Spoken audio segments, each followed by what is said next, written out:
Call the regular City Commission meeting of December 10th, 2013 to order. May we stand for the Pledge of Allegiance.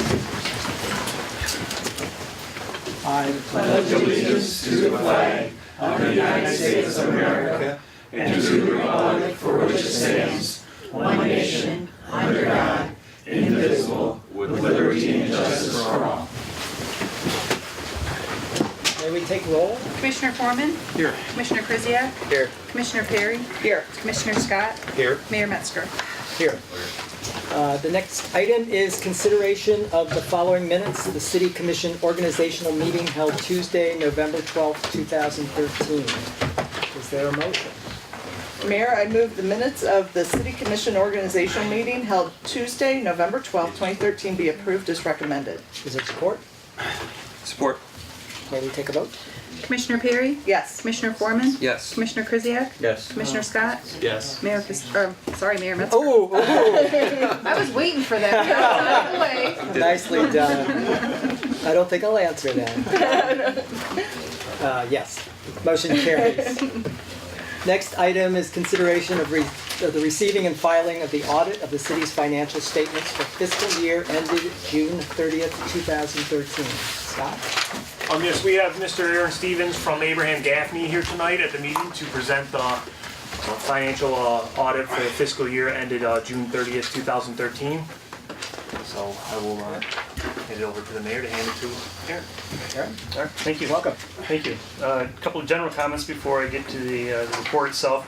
I'd like to thank the Plant Moran staff for their courtesy, cooperation, and assistance, as well as the city staff for their courtesy, cooperation, and assistance. I thought the field work went very well, as usual.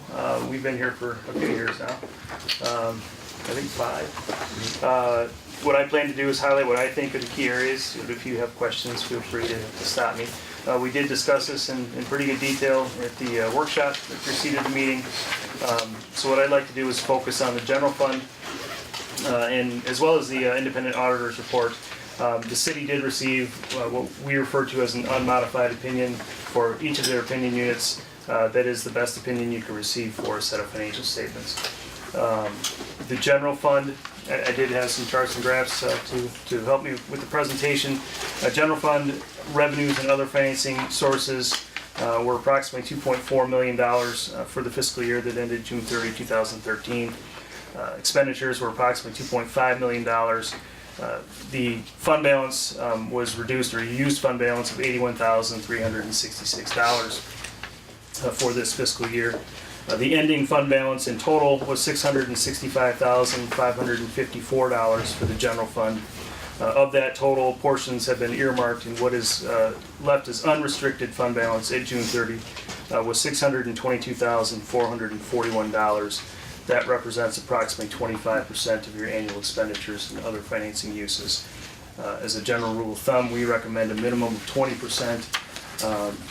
And so you're within that range, but I would not suggest that 25% is exorbitant or too much. I think you're stable, your general fund is stable and in a healthy position as of June 30th. I also had a couple pie charts that detail the composition of your general fund revenues as well as expenditures. The city's largest source of revenue is, of course, property taxes at 62%, and that is followed by charges for services at 18%, which is very consistent with the previous year, 2012 percentages in composition. The general fund expenditures and other financing uses, your largest use of funds is public safety at 43%, followed by general government at 24%, and again, very consistent with the 2012 percentages in composition.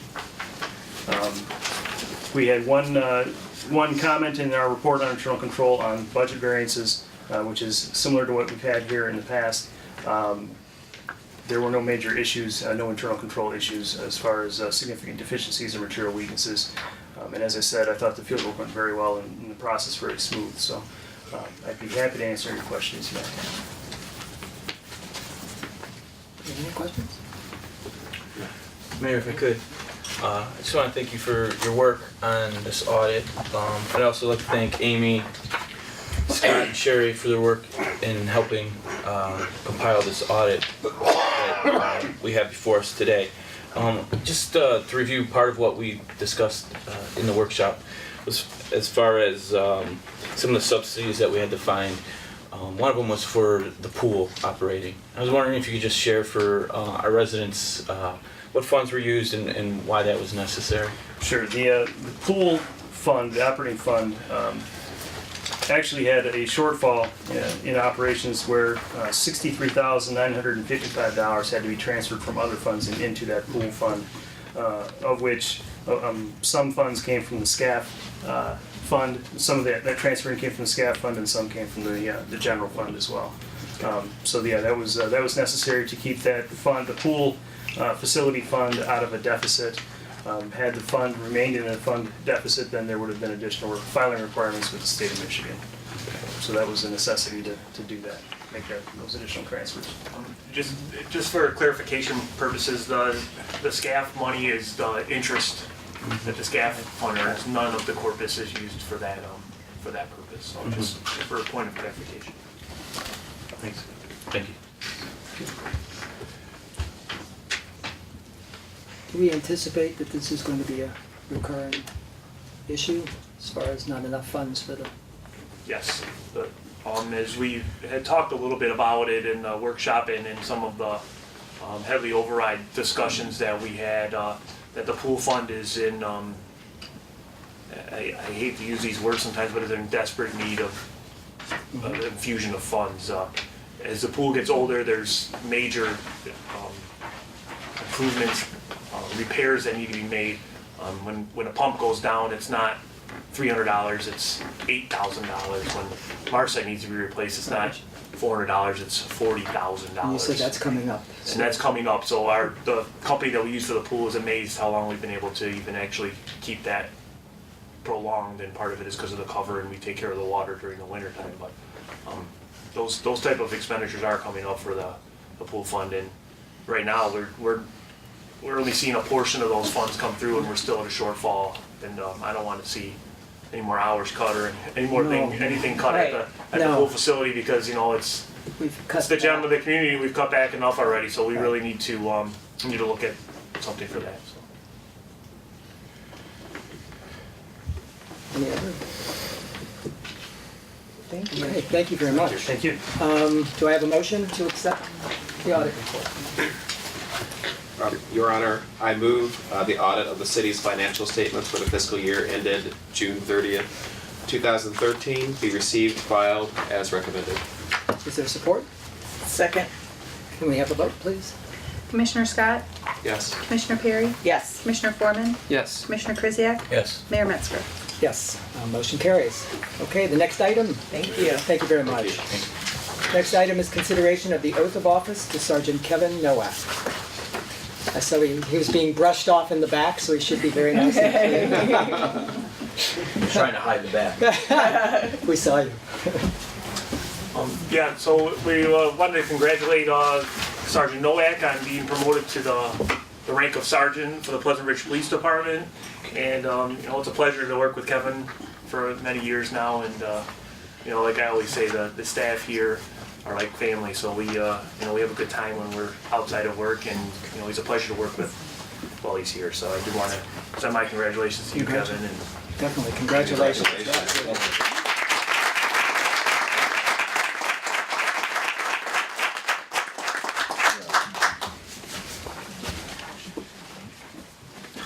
And pictures, that's all right. Raise your hand. You can get it. I, Kevin Nowak, I, Kevin Nowak, do solemnly swear do solemnly swear that I will support the Constitution of the United States that I will support the Constitution of the United and States the Constitution of this state, and the Constitution of this state, and that I will faithfully discharge the duties and I will faithfully discharge the duties of the office of Police Sergeant of the office of Police Sergeant in and for the city of Pleasant Ridge, in and for the city of Pleasant Ridge, according to the best of my ability. according to the best of my abilities. Thank you.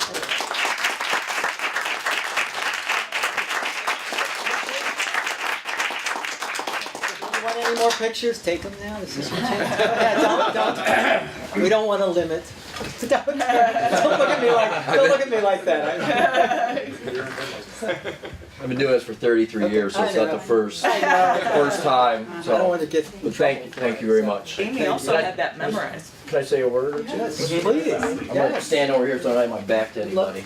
Oh, okay. I started in law enforcement in 1980 with those two guys right there, Chief Carl Swiskowski and Officer Michael Kolzar, as cadets in the Dearborn Heights Police Department.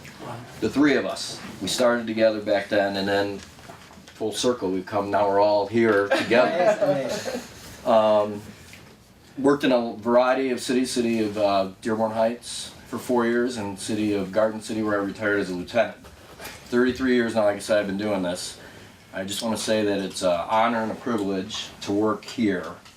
When I call my friends and whatever, I say, hey, you wave at the residents, where they wave back with all their fingers, which is a rare occurrence for a lot of places. But it's just, the people here, we do what we do so kids can be safe in the park and women can walk to and from their car and not have to worry about things like that.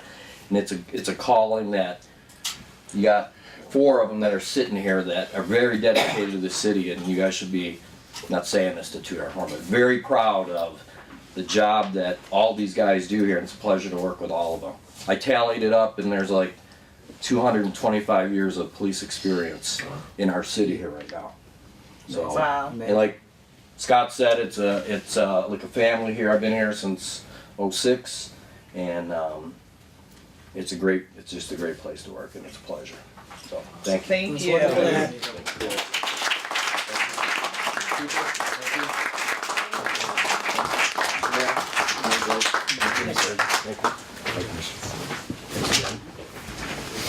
On the business. I love those. Okay.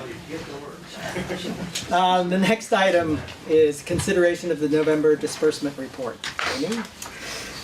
Payroll and accounts payable for the month of November was provided to all of you prior to the meeting. Accounts payable for the month was $475,036.04, and payroll was $108,125.33.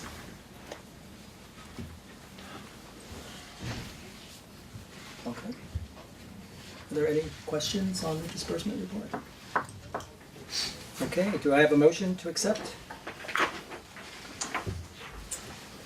Your Honor, I move the November 2013 disbursement report be received and filed. Do I have support? Support. May we have a vote? Commissioner Perry? Yes. Commissioner Krzyjak? Yes. Commissioner Foreman? Yes. Commissioner Scott? Yes. Mayor Metzger? Yes, the motion carries. Okay, the next item is the governmental reports. Do we have any representatives? I see Karen in the back. Please, join us. Good evening, everyone. I'm Karen Toomey, Vice President of the Board of Education, for those of you who do not know me. We had a wonderful meeting this month last month now, when we approved the strategic plan, and I won't go into it too much because I know the Commissioner Foreman was present at that meeting and he plans to make some comments on it, although I will stay around just in case there's questions. Or he doesn't do it. It's his debut up here. We have to support each other. So there's been a lot of leadership happening in the Ferndale schools lately. We sent our FHS students, or Ferndale High School students, to Camp Skyline, which is a leadership camp, and then we also sent the DECA team to a state leadership conference. So we have lots of leaders emerging from our Ferndale schools.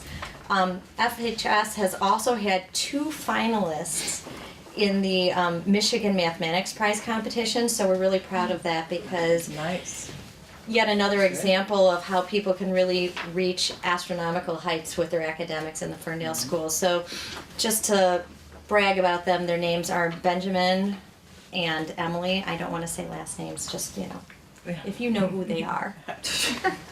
So, also, we have a lot of holiday charities happening in our schools, as you would expect. So we have schools such as our local Roosevelt, which are collecting for Gleaners Food Bank, and this is just following the wake of them having collected over $2,000 for the Lymphoma and Leukemia Society. So they're pretty big into charity over there, and I know that my own child over at JFK came home telling me, Mom, we have to go to the grocery store and buy as much toilet paper as we can because JFK is collecting household goods, and I know that my daughter is collecting other goods at the middle school, and so I think all of the schools are making sure that they can give back and appreciate what they have right now, which makes me proud. if you do want to see any of those elementary schools and all the fine things that happen, I would like to point out that this is the season for our elementary tours. So anybody interested in doing an elementary tour, please do call our principals at either school, because they really do like to hear from you and have the opportunity to have a conversation with you, answer your questions. They're ready to facilitate your questions. Another thing that I know is of particular interest to this commission is transportation, as we are Woodward Corridor. So Ferndale Schools has been getting involved with the Ferndale Moves initiative, and the next meeting of Ferndale Moves is going to be December 16th from 3:30 to 5:30. So again, for those who are listening, December 16th from 3:30 to 5:30, and that will be in the high school commons. This is an opportunity for us to collaborate about transportation options, including biking and walking, making sure that any decisions on policy that we make have safety at the root of them. So it's a great opportunity for all of us to get together and collaborate. It's never too early for me to start plugging for our extravaganza, which will be coming up in January. Start marking your calendars now. January 25th, which is a Saturday. It's an all-day event. We have academic, athletic, all sorts of extracurriculars, classroom, teachers there ready to show you all the fabulous things happening in our school. So start thinking ahead for that. Our next meeting is going to be on Tuesday. This is an opportunity for those of you who complain that you can't make Monday. No So excuse. this week's meeting, next week's meeting is going to be on Tuesday, December 17th. Please do note that it's a Tuesday instead of a Monday, also 7 o'clock at Harding. I also want to just give one quick shout out and thank you to Mayor Metzger, who dropped absolutely everything and ran over to take a picture with us at Harding, because although he did not succeed in getting us on the front page of Ferndale Friends, I was really disappointed. it is really remarkable that we have mayors from both Pleasant Ridge and the city of Ferndale, as well as all of our union leadership, our parents. Many groups are going to be coming together to help us advocate for fair funding. And so anybody who wants to learn more about the funding issues, there have been a couple of articles. I've written something for the Ferndale 115. It was also republished in the Ferndale Friends, as well as a fabulous article by trustee Deegan Krause, who wrote something at length about public funding. And you can reach out to us and ask us any questions. But that's about all I have. Are there any questions? Hopefully that picture gets some views. So. Okay. It did Well, get posted, which is very nice. It went viral on Facebook. It went I'm viral. sure. There you go. Big. So, Mayor, may I ask? Yes, you sir. So about the, what was it, the Ferndale Moves, so that's helping kids understand all the different transportation options and things you said around? It's even better than that. Okay, We're looking at safe pathways to school to okay, try and find ways that we can encourage walking and biking to schools. And so, as you know, for example, we just passed a strategic plan that is moving towards preschool through 6th grade elementaries, 3 preschool through 6th grade elementaries. So we will appreciate some of the input from this organization, because it's possible that we'll be able to find a way in the new configuration to have more kids walking to school, because we know that these children need to get up and be active. It's important That's for your great. health. that's great, wonderful. We don't have official safe routes to schools or anything. We're not part of that, which is a national program. So- Correct. This so is we- different, our but own, but exactly. similar. It's a buzzword that people recognize, Right. but it's also a specific organization. So I'm glad you clarified that. Great. Thank you. Thank you. And I'll Stay and stick make sure that Appreciate he's. Are there any other governmental representatives? Oh, yes. How could I miss you? Yeah, I'm tiny. So seeing that I haven't been here in a while, congratulations to the mayor and the 2 new commissioners. Thank you. I have a few things to catch you up. We just had 2 graduates of the Eastern Michigan University School of Fire Staff and Command, Captain Toit and Lieutenant Mikowski. So we're educating our command staff over a period of time, because we can't send them all at once or nobody would be here to run the fire department except me. That's not a good idea. Leave me all alone. We also had the fire marshal just recently won the Fire Inspector of the Year from the Michigan Fire Inspector Society, and then earlier this year he won Arson Investigator of the Year from the International Association of Arson Investigators, Michigan chapter. So we've been focusing a lot on education and training. Kind of what I wanted to bring to you guys tonight and the citizens is a lot of things are changing in fire science and fire safety. And we've been pushing with several initiatives to try and get the public to understand more. The fire caucuses are pushing heavily for home sprinklers. And again, sometimes we're against the building divisions that of the different businesses and that out there because they think it increased cost. But fires are moving faster today, and that's so I brought a couple posters for you. And as we attended a conference in Notre Dame called the Hazard Zone to do firefighter life safety and what's happening, we learned a lot of things. The NIST and UL, or National Institute for Standards and Technologies, and Underwriters Laboratories have teamed up with the New York City Fire Department and the Chicago Fire Department and are doing all kinds of things that firemen knew, but were kind of simple people, and they're putting it into labs. And they're making it burn several times of exact same nature, exact same furniture, and they've come up with data that now tells us we for sure know what we're talking about and that fire's moving faster. For instance, in 10 seconds, fires today can increase in temperature from 250 degrees to 1,500 degrees Fahrenheit. That's within your home. 120 volts or above can be deadly for humans. An average solar power installation produces several hundred volts, posing hazards for firefighters handling incidents in the buildings or anybody handling a problem with your solar panels. 8 times faster flashover for modern homes. Flashover is where the heated smoke and that all lights up at once and the whole area is engulfed. 85% of all U.S. fire deaths in 2009 occurred in homes.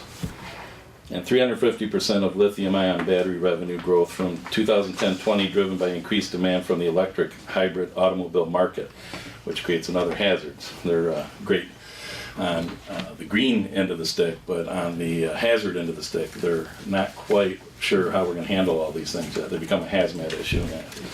Then another poster, which I have 2 copies for you to post here at City Hall. Every 30 minutes, a civilian is injured in a fire. 49% of U.S. homes involved in some type of fire are electrical failure or malfunction. So keeping your electrician aware of all your woes is a great thing. Every 85 seconds, there's 1 residential fire reported. 67% increase in firefighter deaths due to traumatic injuries over the past 30 years, mostly in residents. And today, in less than 3 minutes, a house fire can become uncontrollable. In about an 8-minute period of time from an initial incipient fire as small as a trash can, we can lose an average size home.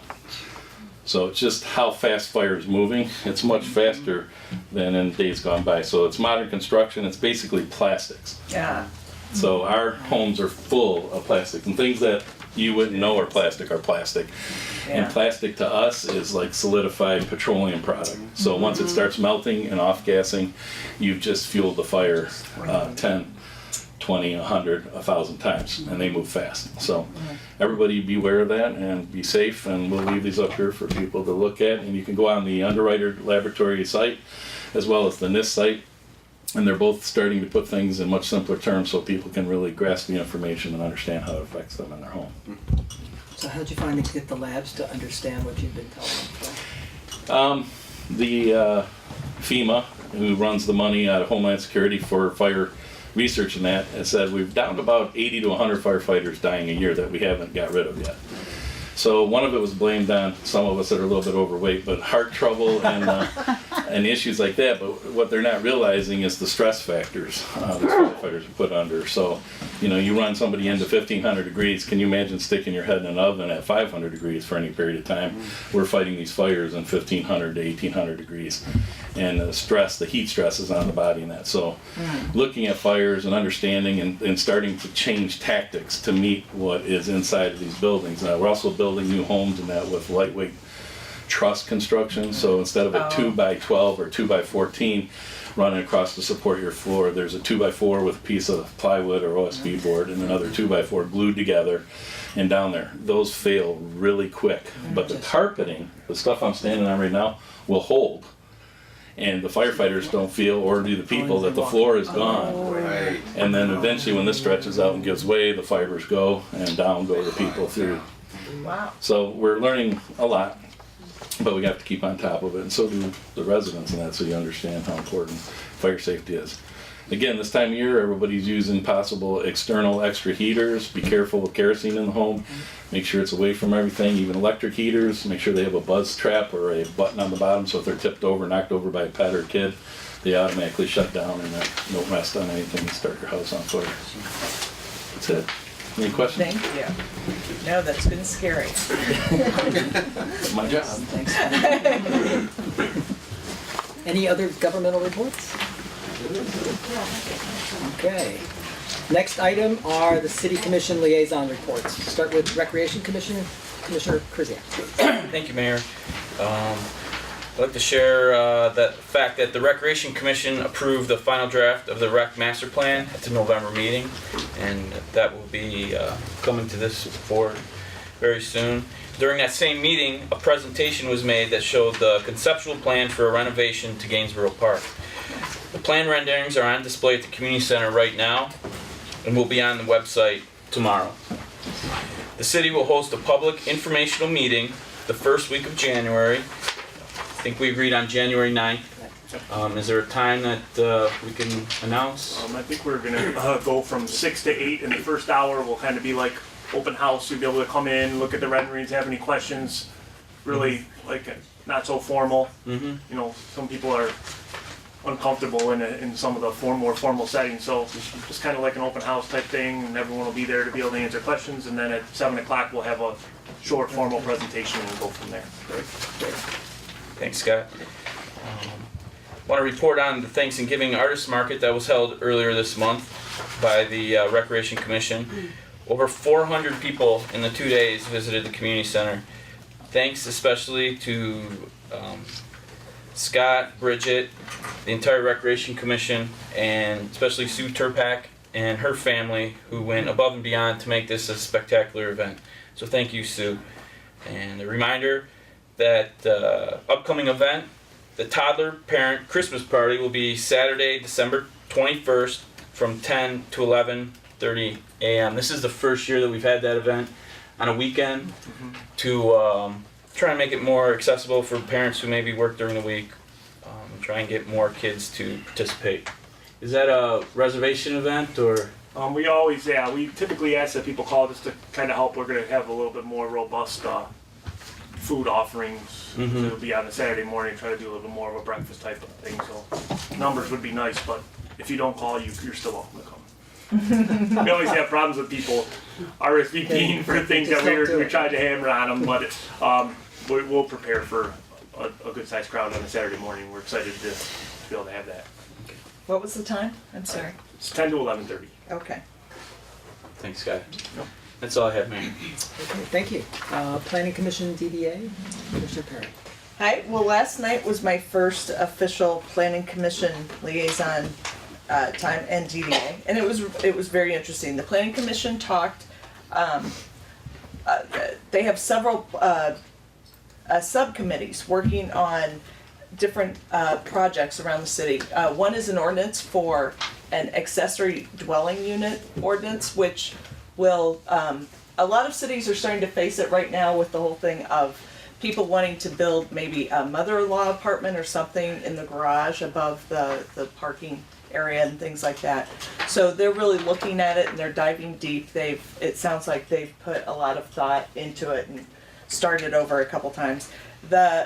There's also a parking committee. Right now, they are really working on the new owner of the Fields Art Studio building, Tom Perlman, has a potential long-term lease client who would really like a couple extra parking spaces, and there's potential for that on Devonshire, in that area that is just south of the island where the tree is, really close to that AT&T box. So that's one of the really hard things, because they really can't work around that. But there's a lot of green space there, and there's some potential. So they're looking at the engineering and everything on that right now.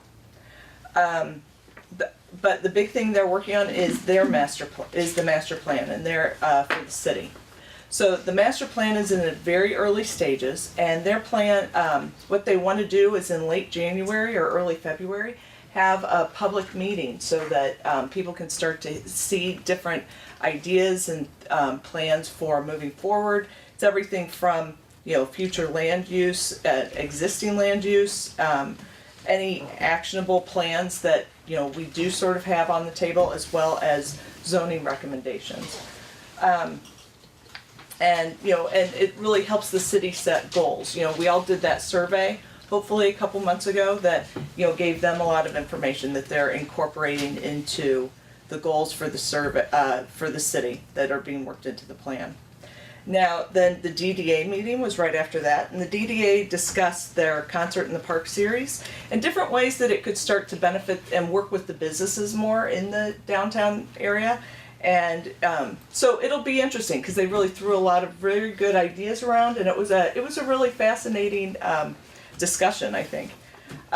Mayor Metzger helped, you know, kick some of that discussion off too. And then the WA3, there are a couple big things. The transit public outreach meeting is tomorrow. It's going to be at the Coolidge Intermediate School over at, oh, hold on, I have it right here. It's over off Bermuda at 2521 Bermuda, and it's going to be from 6 to 8 p.m. And they'll have a lot of people there from Parsons Brinkerhoff and lots of different consultants who will be able to help answer questions. And, you know, they're really starting to talk about alignment. Now, alignment, you know, our area, because we are in such this weird mixing bowl with 696 and Woodward, so we really don't know. I mean, we keep pushing and pushing for them to give us some sort of an answer. You know, are you looking at, because they really are looking at center running. So either down the middle of the medians or that edge next to it, maybe taking a lane from that, but maintaining some of the green space. But once you get to Pleasant Ridge, they want to stay up top. It's a really tough crossover for the Woodward thing, unless it goes down the ditch. So we really have no clear answers yet, but just know we're pushing for them and trying to figure it out. One of the nice things, if it does end up being median running, which as we all know MDOT owns the median, is you really have no net loss of green space because it will be gained on the outside. And that's a lot of what the Complete Streets program is about, is making that more livable space. Instead of just like some sidewalks and parking spaces, it becomes bike lanes and some green space on those outer edges as well. But I don't know how it will affect us quite yet. But it's a great thing. I'll tell you, it is a great group of consultants who can really talk to you about it and answer a lot of questions too. And then we also have some very strong neighboring partners. Huntington Woods and Royal Oak. Planning Commissioner DeCoster was at the last Complete Streets meeting, and he really helped. They were all three really helping push the discussion of we need more long-term planning for this whole 696 and Woodward area, which includes Main Street, and just trying to have better connected livability between our northern neighbors. So it's very interesting. So come tomorrow night if you can. There'll be people who can talk about all this with you too. So we'll be over at the Coolidge Intermediate School at 6 o'clock. Thanks. It's fascinating seeing some of the options that are out there, just to visualize what people are thinking about. Yeah. And as you said, the long-term planning, they're talking even about capping. Yeah. Right? Capping 696 and building parks, so a lot of things to think about. Very long term. A lot of money. It's all long term. Everything's It's exciting. long-term. We have to get at least in that realm. I was just gonna say, and to the people at home watching on TV, and this is a real exciting time for the Planning Commission and the DDA, and I implore the residents to get involved because it is.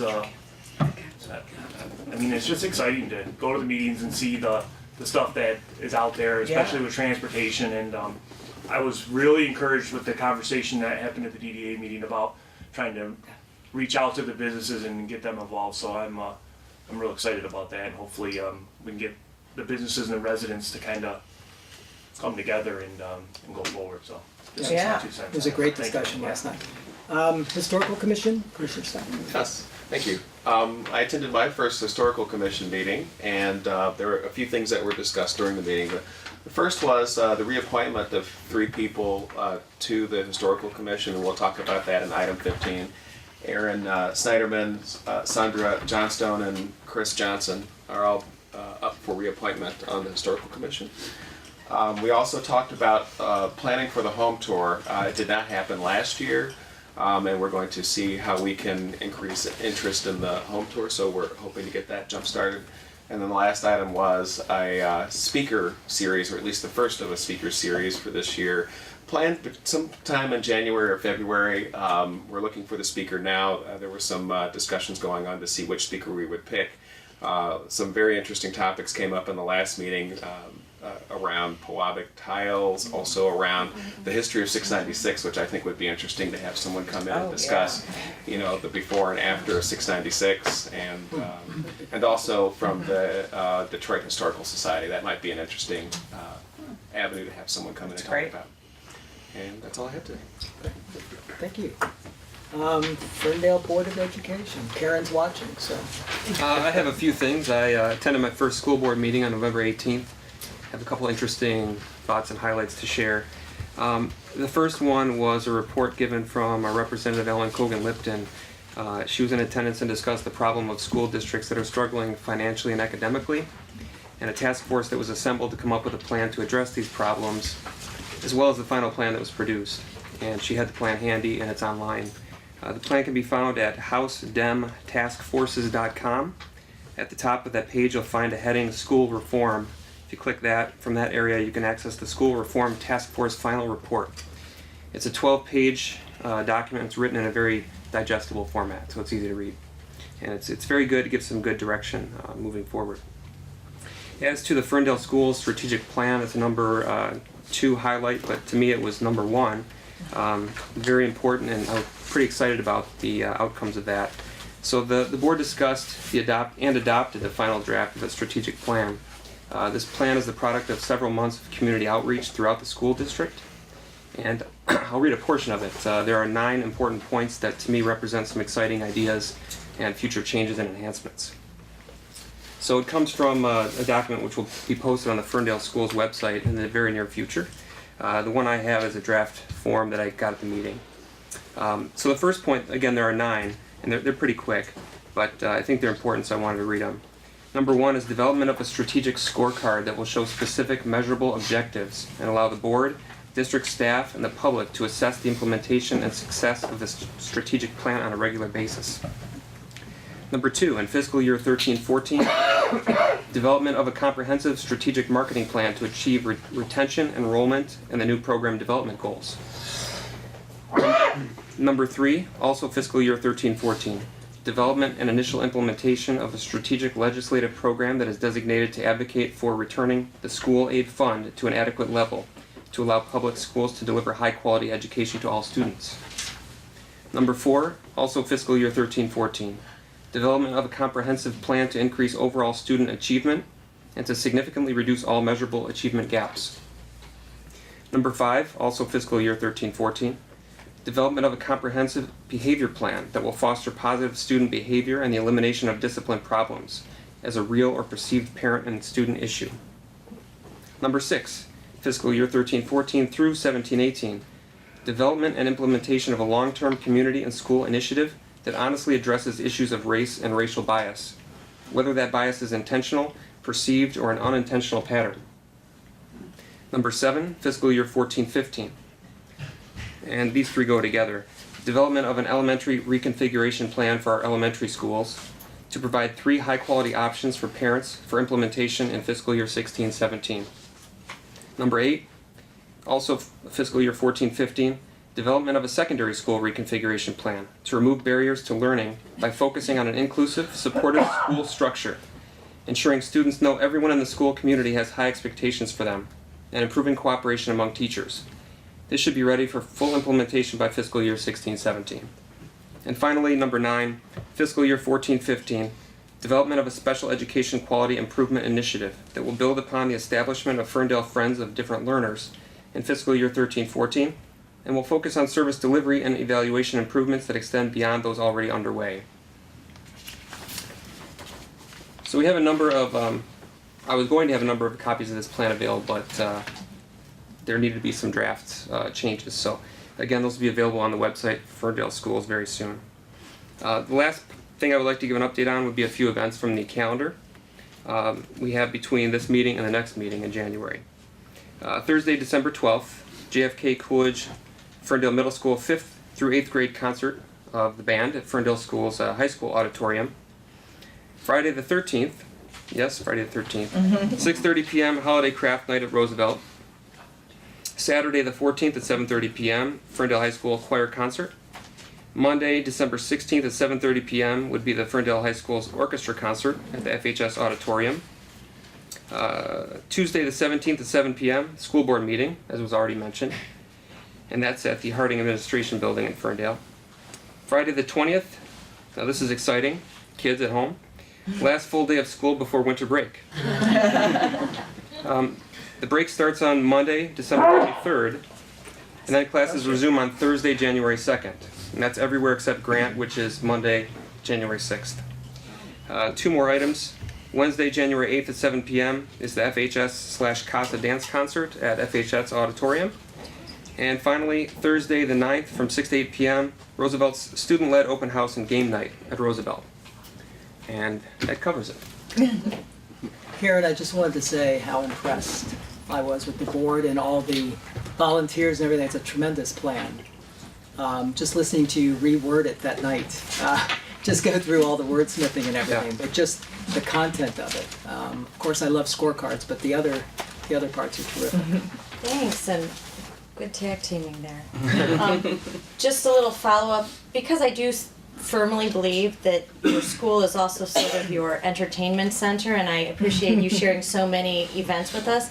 In case there are community members out there that are wondering, is there anything to do tonight? I do want to point out that if you go to the ferndaleschools.org website, right there on that homepage there is a calendar, which happens to be a Google Calendar, and so I, for example, have it linked directly to my phone, and any night of the week I guarantee there's something to entertain you by the Ferndale Schools. So welcome to all of our events. And one other question, you're going to be doing more outreach to Pleasant Ridge parents, I presume. Is there going to be more activities trying to meet Pleasant Ridge?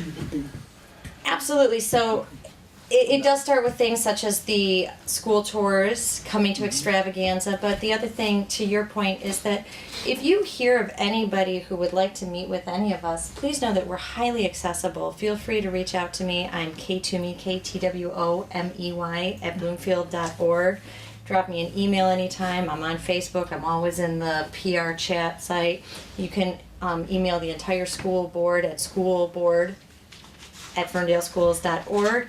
If you feel like there's a group of parents that has some questions that you would like to have answered, I promise you we'll come right to your house. We're so excited to talk to the community. So please. That's what I was hoping you'd come to where folks are, right? Absolutely. Please invite us into your home, and I'll tell you, I even usually bring a snack. Ooh. Don't expect home cooked. But I do have a snack. I'm a professional educator, so I can, sweet talk children on the side too. No kids. We just both in the trees. Oh. Borrow a If kid. you want to Borrow a talk kid. schools or how to join our task force to fight for fair funding, I'm there with snacks in hand. Thank you. Aaron. Great job. Thank you, you too. Anything else? Do you have any other activities? You covered all the transit, everything? I did. Every A3, all this? Thank Okay. you.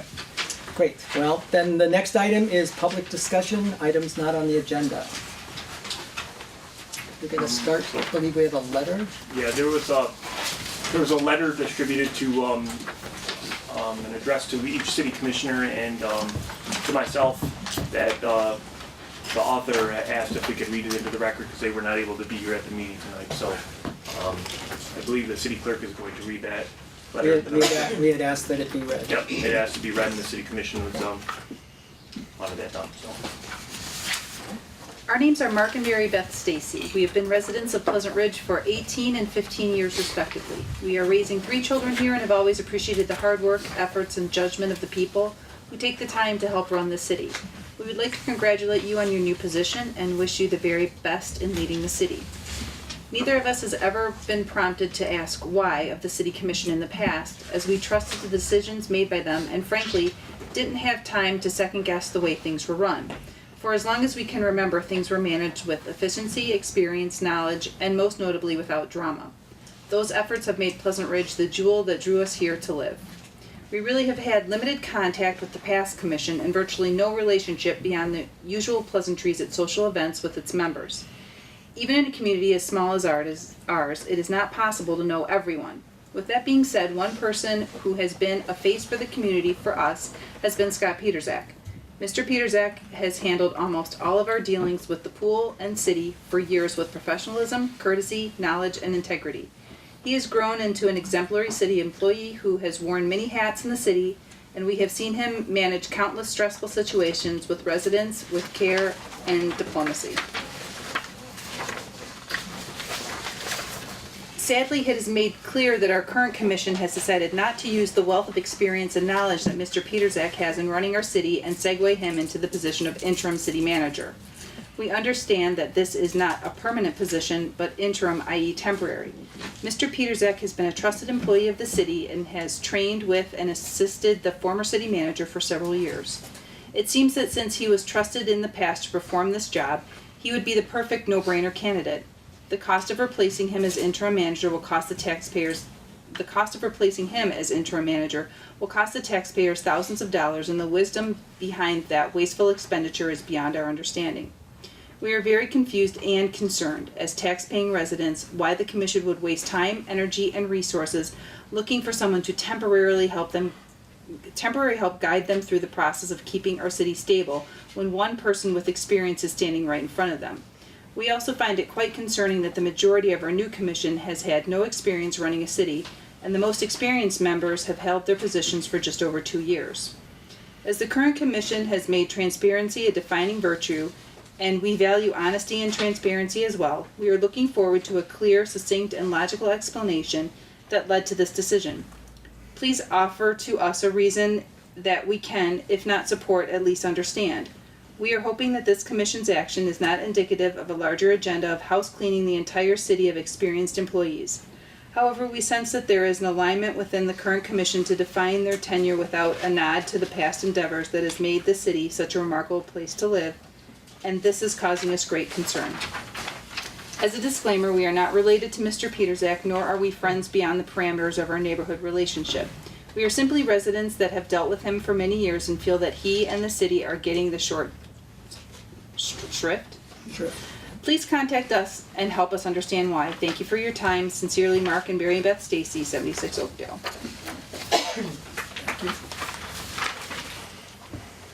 Okay. Open it up to those of you in the audience. Anybody else? Pat Church, 46 Oxford. I would like to concur with that letter that was just read. I too believe that Scott would be ideal for this position, save the city some money, and we all would like some answers of why we're not going to utilize Scott. Mayor, if I could? It's, you can approach if you'd like. I just wanted to address something that the Stacys mentioned in their letter, and Mrs. Church had just mentioned about utilizing Scott. And the Stacys had used this term in their letter, and when I read it earlier, it kind of struck me, because I didn't want to give this impression to the community. I want to assure people, I have no intention to clean house. That's not why, that's not part of my vision for the future going forward, and I would not categorize what is currently happening as cleaning house. Nobody is asking Scott to step down. Everybody expects Scott to take a big role in the future of this city, and this idea that we're cleaning house and we're not respecting, a nod to the past. I don't want to give that impression. We're moving forward, and with the belief that we have a full city government, and that full city government is going to work hard over the next 6 months to keep the city going. And part of the infrastructure of that city is going to be a city manager and Scott Peterzak working as assistant city manager. His knowledge and his experience is not going anywhere, and it'll be fully utilized. And we've had discussions about where we want to go, and Scott has been involved in all those discussions, and I have not gotten one inclination that Scott is not prepared to contribute to the success of this community 110%, just like he has in the past. So I don't want to give the impression that we're up here to clean house or we're out here to marginalize Scott Peterzak. That's not my intention at all. So, Mayor Metzger? One of the things with this, a lot of people would like to see us run for 6 months or so without a city, a major position filled. And I do believe, our 3 main positions in the city are all very vital. And as we're moving forward in the next few months, we have really important big things on our plate. We have to start everything from, budget discussions, which, we just went through the audit. We see some very big holes, and, which we saw last year also, which is why we asked for the Headley override. And we need to approach that again. And we need to go at it from a very serious point of view, a very robust point of view of really explaining it to the residents. And take a long time, with a lot of different meetings and a lot of information that needs to get out there that is not it has not been put together before. We also need to do the, there's everything coming up also, we have everything from, there'll be road construction and all of the different, departmental budgets that have to be developed as the budget season is in. I mean, that is something that, I believe the staff was working heartily over the past years as they were. So if you want to just take a major position away, to me, we would really have a big hole in the city, and we wouldn't be able to fully operate, let alone, and run smoothly, let alone, do all of this new work that we need to do. We have, the budget process is extremely robust, but also as we get into trying to put together a citizens committee to really discuss a new Headley, potentially a Headley override, that's going to be a lot of work. But, there's also all of the work that everybody always does. So anyway, and here are the other things, I'm sorry. The city's master plan, we are going through 2 master plans right now with the Parks and Rec, and then also the city master plan. And, some big discussions on the Gainesboro Park, and, road construction, and just all of these different things. So, I don't know, my feeling is, I don't think for 6 months running at 2/3 staff is something that I would want the commission to have to do, and I don't want the city to have to live with that sort of a shortfall. Sorry, that went on longer than I meant. Comments? Yes. Karen John, 39 Oakdale. I attended the meeting last Thursday in regards to the interview, the special committee commission meeting for the interview of the interim city manager. And I guess I have to agree with the letter and with prior comments too. As a citizen, long-term citizen, 27 years, who has volunteered in many capacities, I really question your thought process, and I understand your comments recently, or right now, in regards to Scott filling that position. He's been groomed for that, and to me, it doesn't make much sense to interview and have someone come in for 4 to 6 months when we have someone that is capable and has been groomed to fill this role. I can sit here and list my volunteer resume if you'd like, of all the different commissions and volunteer groups that I've been involved with that have directly related to Scott.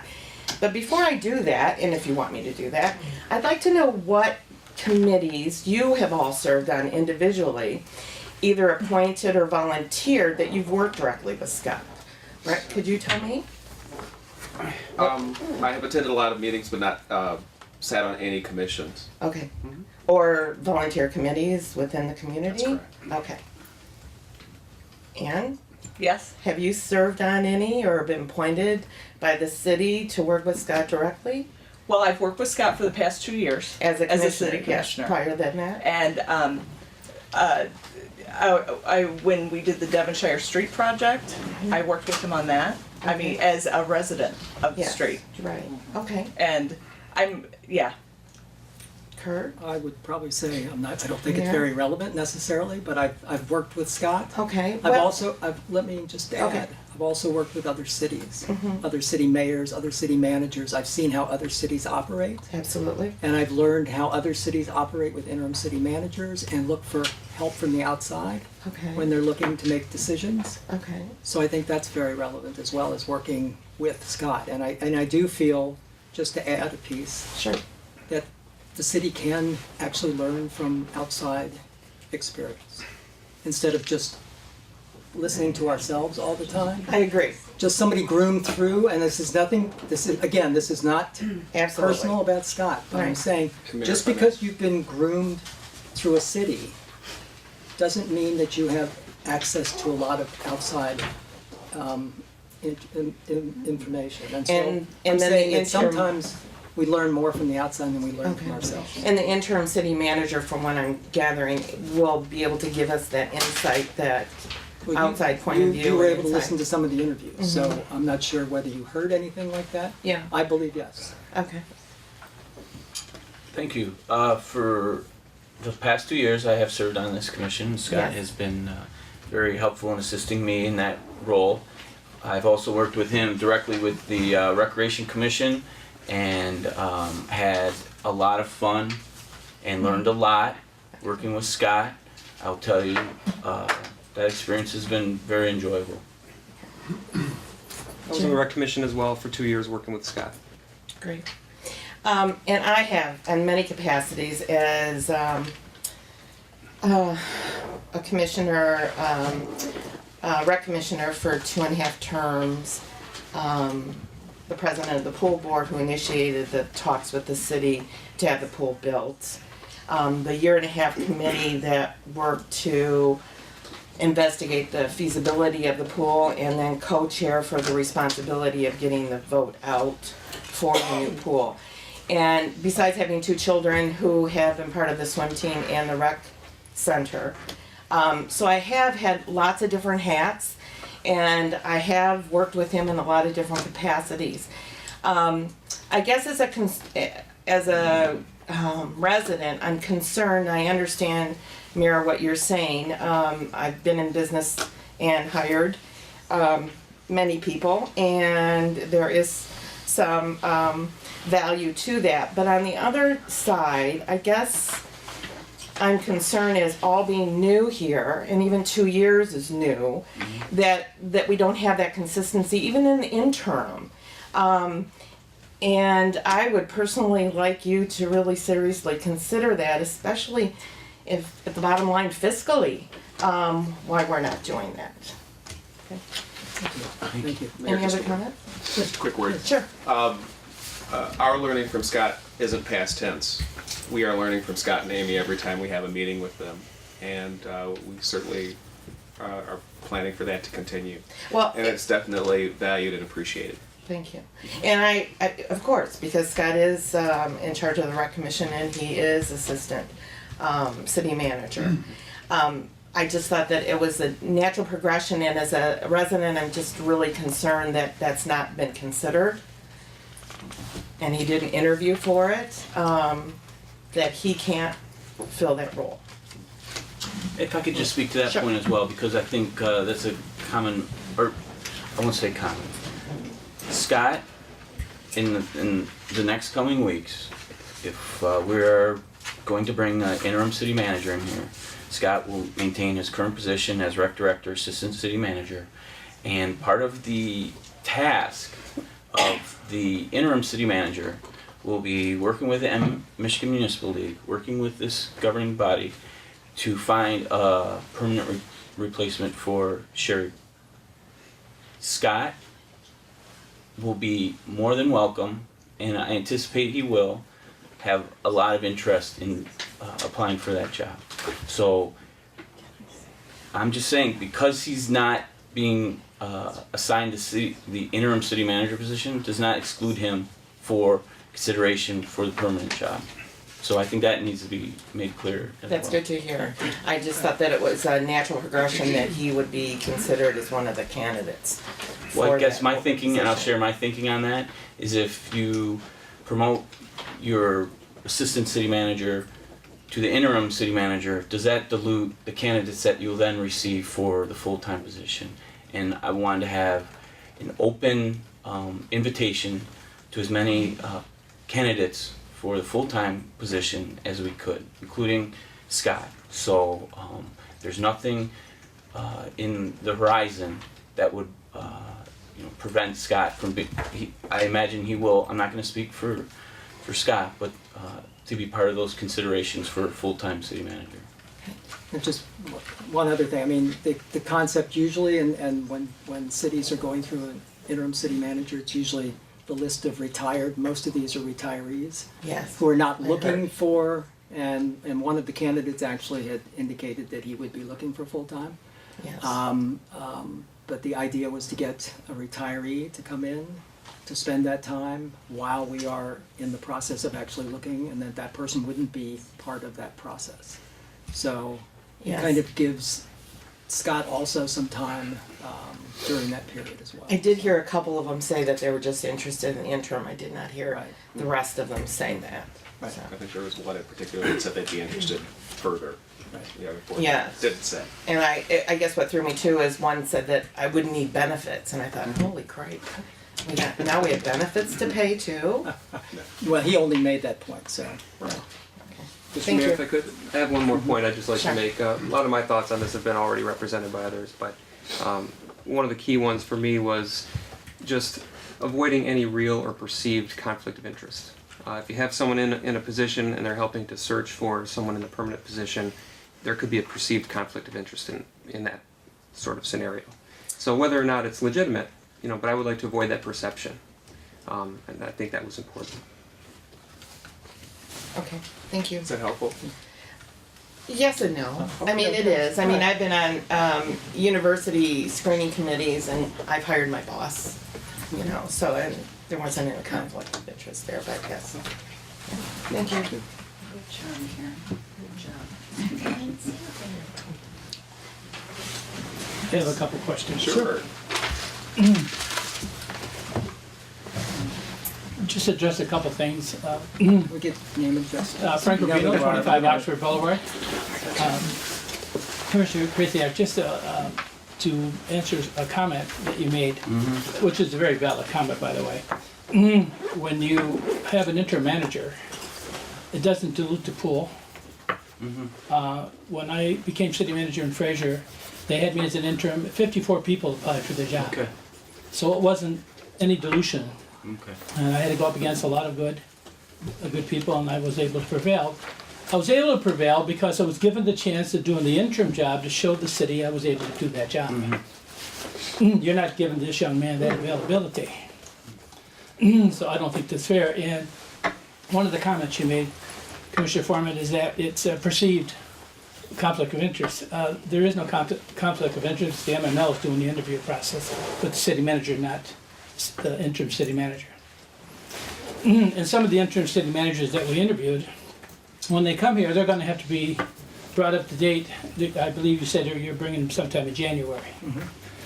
So that first month, everything that person is going to need to know about the city will have to come from this young man here. So you're asking him to train somebody to do the job that he could do. Doesn't make sense. The other thing, what have you allowed as a budget for this? Well, I can actually speak to the budget part. No, I was actually asking the mayor that question. Well, What budget have you set?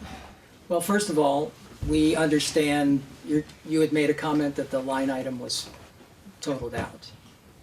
Yeah, And that was the because of payout, a $52,400 payout right, to Sherry Ball, yes. which should be a separate line. It should not, it should have been amended, there should have been a budget amendment. That money should have been taken out of that line and put in a separate line so that there should be at least that money left over in the city manager's line.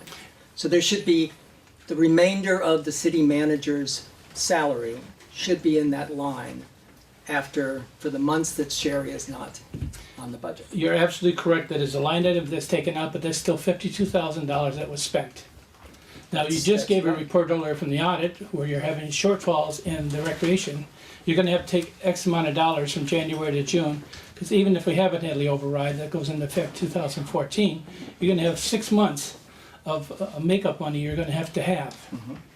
So that money that you're gonna need for the recreation has gotta come out of the general fund. So now you're gonna have even more of a shortfall.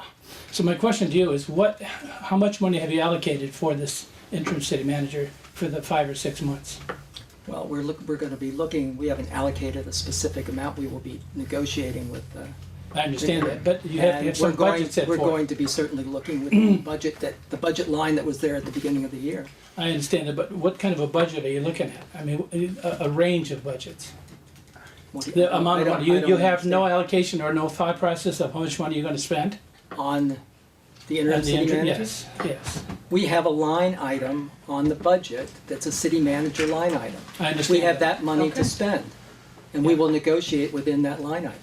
I understand that. And But you I still don't had to take understand- $52,000, even though it was a budget amount, it's I know still you- part of your budget. You want to talk to Yes, 50? well, and the $52,000 was actually something that we all voted on in the last commission and approved. And that was something that should have been, either planned and put into the original budget for this past year by the city manager, or B, amended either early on when she announced her retirement, or later when we voted to approve those funds. And that is something, that is an issue of the previous commission, and we shouldn't be, I don't think every time someone retires, that we probably need to take, it would basically be a 9-month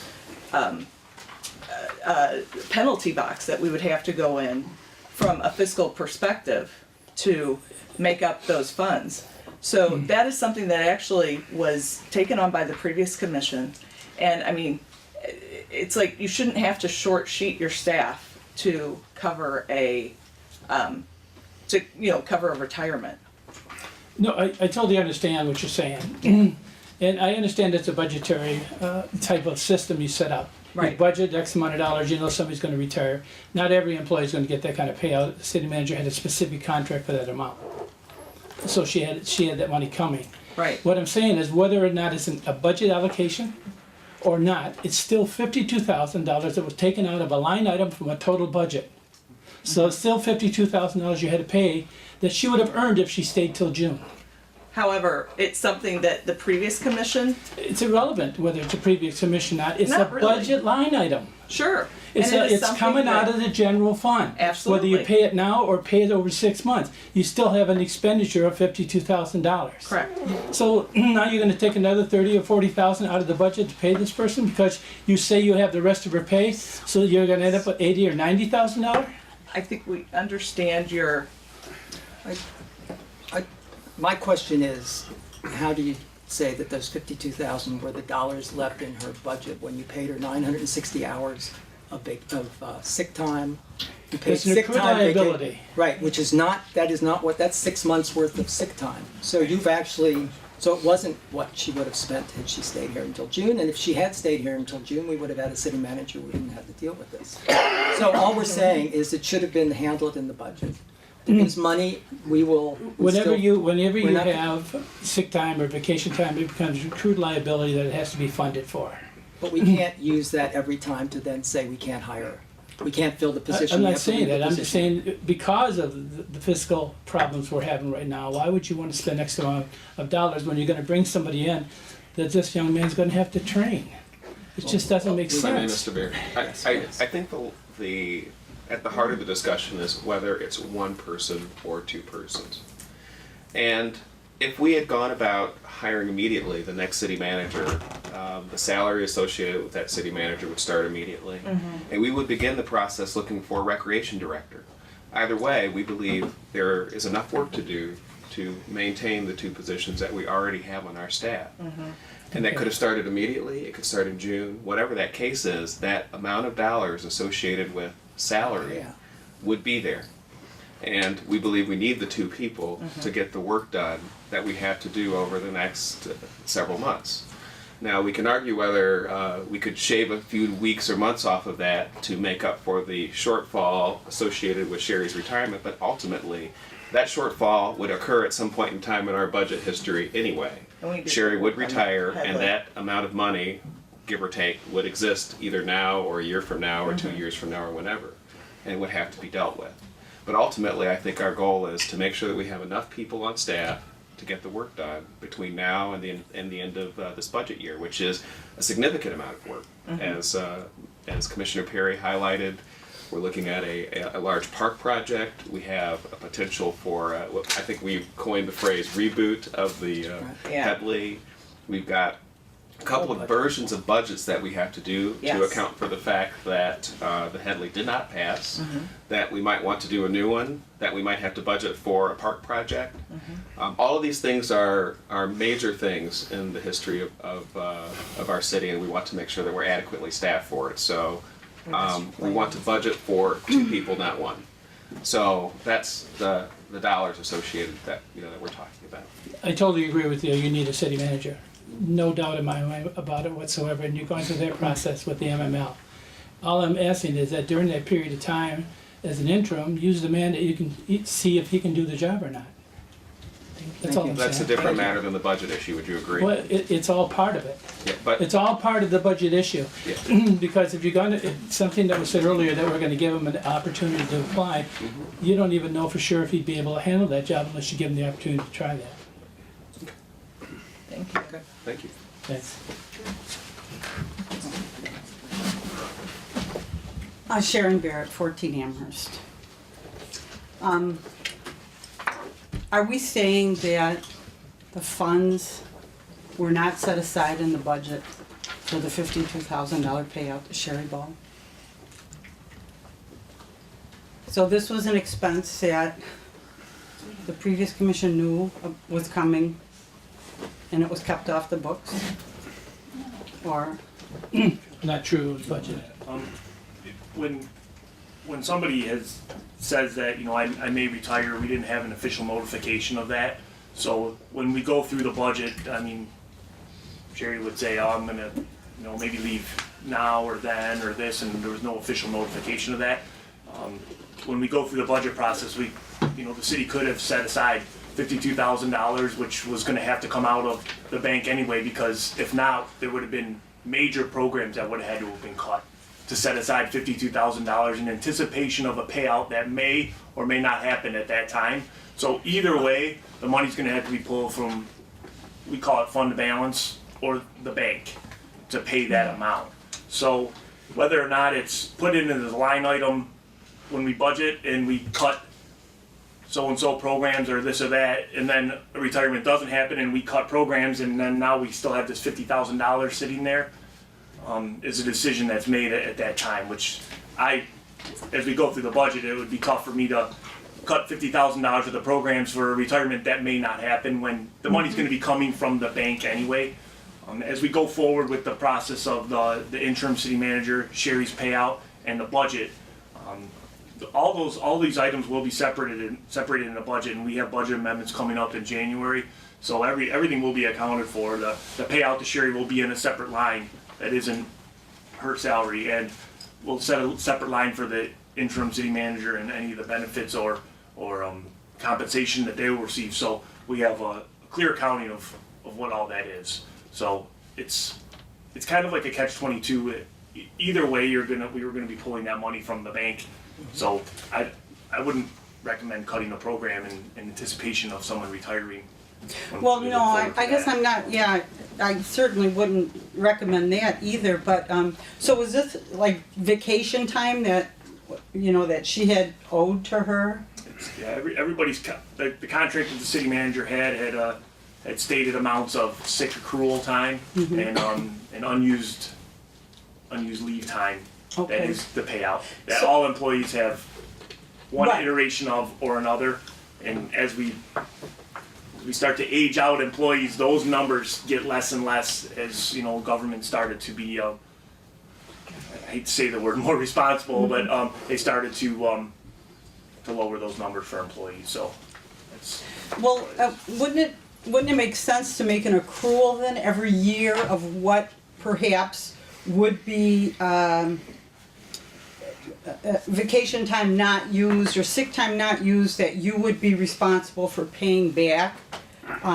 Wouldn't it be responsible to have that as a line item, as an expense coming up, maybe not this year, but whenever that needs to be paid out?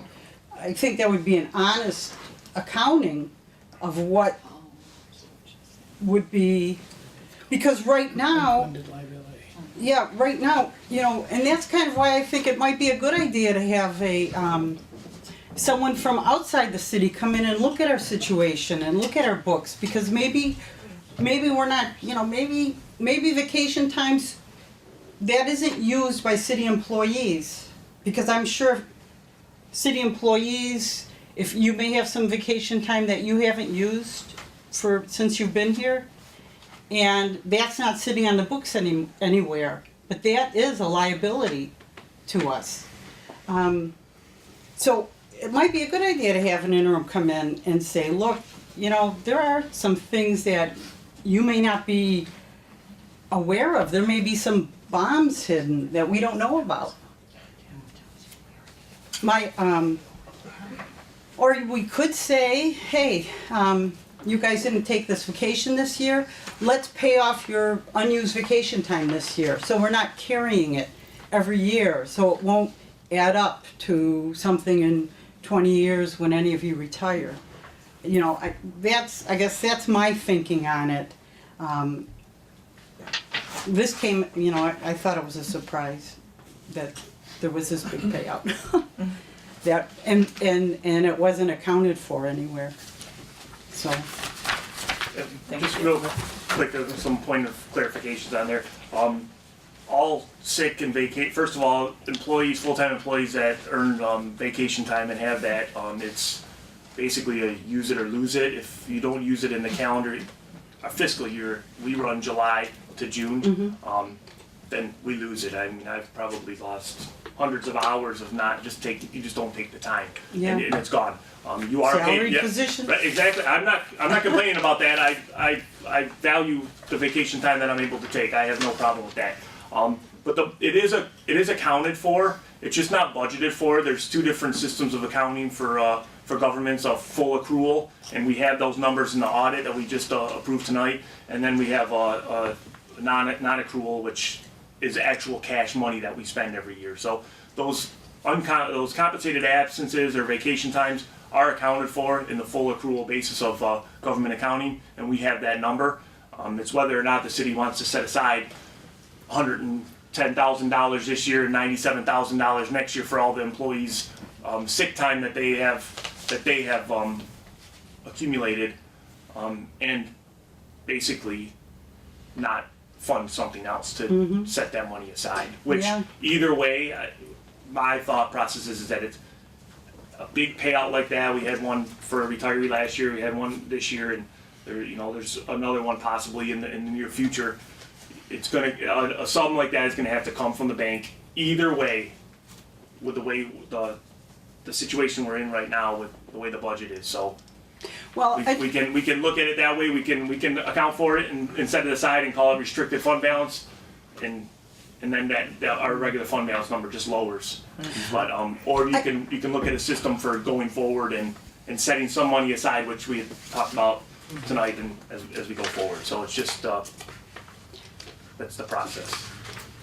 Yeah, and thank you for explaining that. I'm glad to know that somewhere on one set of books it's being accounted for. But I guess my problem, or what I'd like to see, it's easy to balance a budget when this stuff isn't accounted for.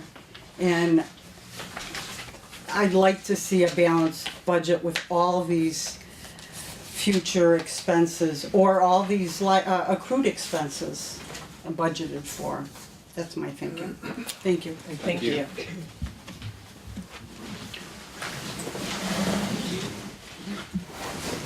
Hello.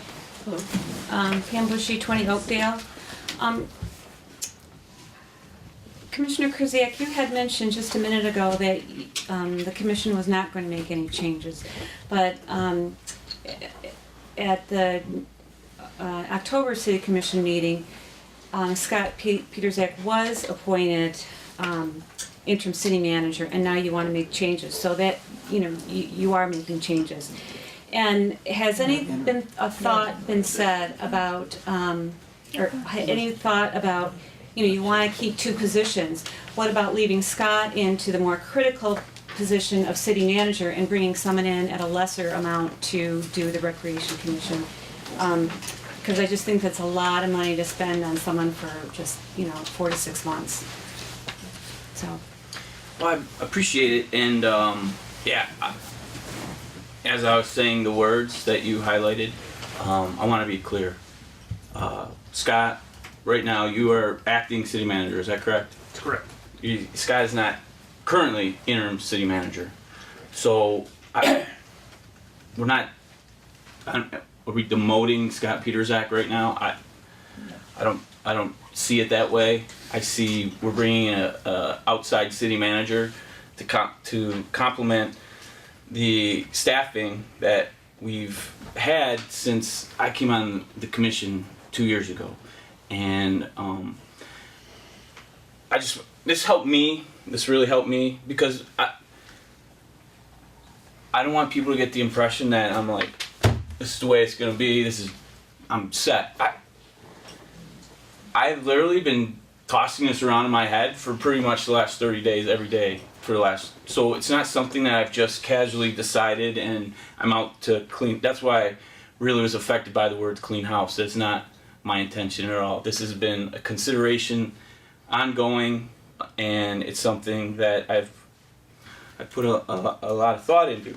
One of the things that really helped me was when I went back to the current budget, right? This is the budget that Commissioner Rubino and Commissioner Bushy and Mayor Castelli, Sherry and Scott, we were all involved in crafting, and then we approved at the June. And there's so much in here, but the page that I've been referencing in my head and now is the personnel positions, right? And it's spelled out each department, full-time equivalents for employees in the various departments. And we approved the city manager, 1 full-time equivalent. We also approved a recreation director, full-time equivalent. And that was by unanimous decision. Previous city manager recommended it. I know Scott was very involved in that budget. So that's, in the 2 years that I've been on the commission, that's the setup that I've gotten used to, is city manager, assistant city manager, recreation director.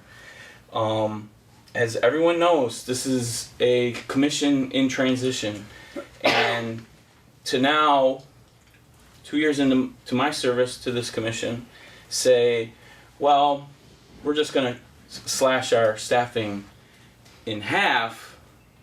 Honestly, and I don't want to make this personal about Scott or anybody. For the things that we've asked and we've talked about in the next 6 months and even future, it's kind of a feeling that we need all hands on deck, and we need the talents of everybody in this community. And when we talk about, you make very good point, Commissioner Rubino, about bringing somebody in to train Scott, and that's a perspective, and I recognize that, that Scott's going to be a go-to guy. But I think there's enormous opportunity for Scott to learn from whoever we brought in. I was very impressed with some of the candidates that we interviewed last week as far as their experience and the things that they bring, their talents that they have. Now, if we have the potential to bring those in, utilize the talents that Scott has, to me, that's invigorating. To me, it's okay. This is what we want to do. We've got some ideas. Scott has some ideas. The new city manager has some ideas. The commissioners all have their perspectives. That's really invigorating. Not to say that, you know, we wouldn't still have those energies, all of us, Scott included, you know, if he was serving solely as the city manager. But I think it becomes really dynamic when you bring somebody who has that experience and you meld it with the experience that we have currently and the energies that I feel on this new commission. And that's what really guided a lot of my thinking on this. So. I can respond. Yeah, certainly. Okay. Actually, you make a very valid point. My biggest concern is you're planning on the Headley override. If that doesn't come through, there's going to be a lot of shortfalls. All I'm saying is that we should be careful with expenditures until the time the Headley is approved and the millages are increased to give you the funds to operate on a regular basis with all positions being filled. That's my only concern. My concern is that outside experience is good. I have no problem with outside experience. What I'm worried about is expenditures. What I'm worried about is if you try another Headley and it doesn't go through, then what? Now you're going to be another $30,000 or $40,000 short in your budget. That's my concern. It's a optimum place to have every position filled and everybody doing. But just like you heard from every one of those candidates that came that night, you do more with less. That's just the way it operates. You may want to have every position and have these people to do all the running for you, but if you don't financially have the status to do that, that's your problem. Now, I understand completely. It's a great scenario to have a full-time manager, assistant city manager, recreation director, and have all positions filled. But it's like anything else. It's like buying a new car. If you don't have the money, you can't buy it. So you do what you can, while you can, until you get the money. That's the only concern I have. And to answer some comment that was made about the past budgets and funded, the auditor can answer that question. When you have vacation time that's built up and other time that are built up, it's called unfunded liability, and you have to fund for that. So what the city's done in the past, and I've only got 2 more years than you have. I've only been here 4 years, not 15 or 20. That if you don't do that, if you take it out of the general fund, but you have to show that potential loss. It's not a loss, but it's a potential loss. So you have to anticipate that might come up to have it. It's called unfunded liability. And I know contracts have changed where if you don't use your time, you lose your time, because cities have went broke because of the unfunded liabilities. When I was manager in Fraser, we had to get rid of that. We were millions of dollars in the hole with unfunded liabilities, so we got rid of all of it. When Sherry's contract was signed was, as I say at home, BF before Frank. I wasn't around when that contract was signed, but we had to live up to it. Okay? That's what my wife and I say when we talk about events. We'll say that was BF or BP, before Peg or before Frank. And that's how we relate to things. That's all I'm saying. It's not a question of whether you need that manager. It's a question of financially, can you afford that manager? Because you're anticipating, hopefully, to get a millage increase this coming year. And there's no doubt in my mind the city needs it, absolutely needs it. But if it doesn't pass, then now you're going to be really, and then there's going to be more services cut, there's going to be other things cut. That's not good for the city, especially in the recreation area. We don't need any more cuts there. That's my concern. Not that you're replacing or getting somebody, but I listen to those guys too. A couple of them were pretty good. A couple of them, God help us. Okay? Only because I've been around long enough and I've interviewed enough city managers in my interim to understand what these guys are looking for. And you want somebody that's going to come in here and help you, not just take dollars and leave. Okay? So that was my comment. Thank you, Frank.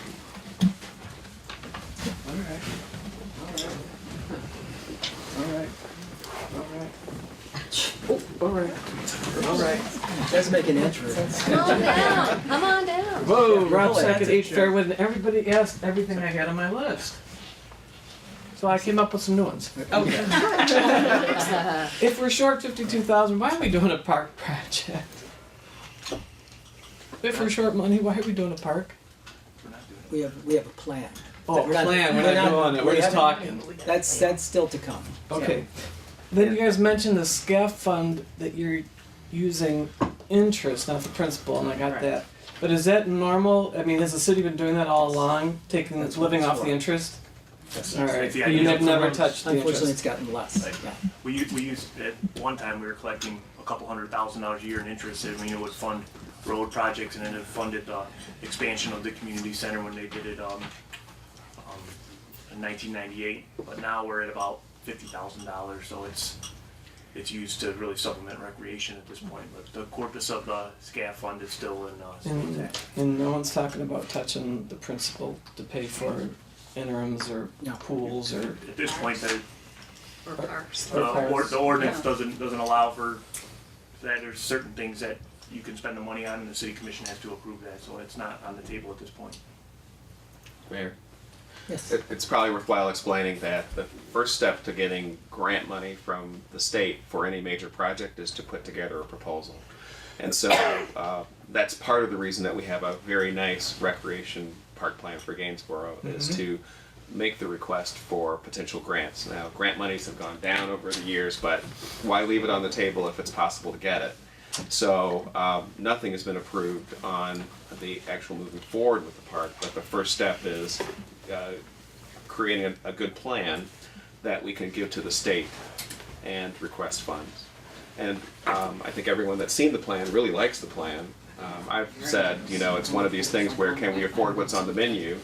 We have to figure that out, and we haven't had our budgetary meetings around that park project yet, so nothing's been approved. But again, we do want to make sure that we send something to the state so that we can see if we might be eligible for grants. No, I got that, thank you very much, but I just wanna make sure that the portion that wouldn't come from the state is not coming from the SCAF, the principal. We're gonna talk a little bit more about the rec. Oh, okay, and then the last one, is there public discussion after the next item before you vote on it?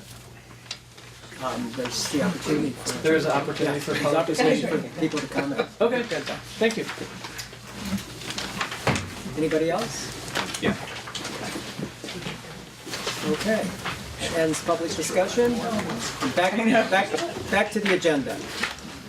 The next item is consideration of the request by Miss Kathleen Galen of Detroit Celtic Entertainment, Inc., Court Wine Pub, to alter its plan of operation by the extension of Saturday and Sunday hours in order to offer Saturday and Sunday brunch.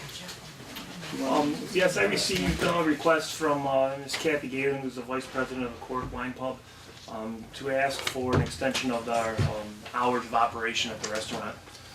According to the plan of operation and the agreement that Cork has with the city, they have to request that any hours changed from the city commission for basically to amend the agreement with the city, and it's part of their liquor license. So I invited Ms. Galen here to present to you tonight, and you have a letter kind of explaining what they were looking for. But they were looking to add a Saturday brunch time to their hours, and they were looking to add in 1 hour earlier on Sunday, so the hours would match from Saturday and Sunday. So. Welcome, Ms. Galen. Thank you. Good evening, Kathleen Galen, Vice President, Detroit Celtic Entertainment, doing business as Cork Wine Pub. I am here tonight to ask permission to expand our hours of operation so that we can allow for a brunch on Saturday. Under our current operation, we are allowed brunch on Sundays from 11 to 4. And we are open for brunch effective last Sunday.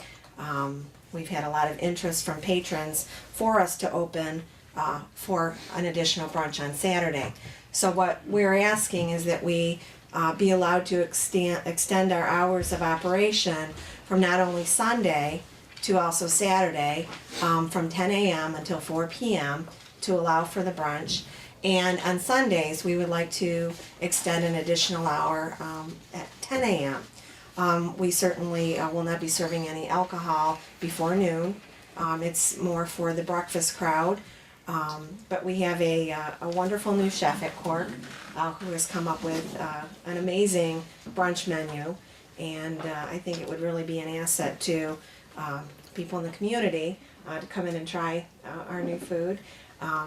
And so we are willing to do whatever is necessary to work with the city, to work with the residents, to make this a feasible plan. And we would like to get started on this as soon as possible. Questions? Mr. Mayor, I have a question. I'm not sure the history on this. Has Cork extended hours in the past, aside from adding brunch the first time?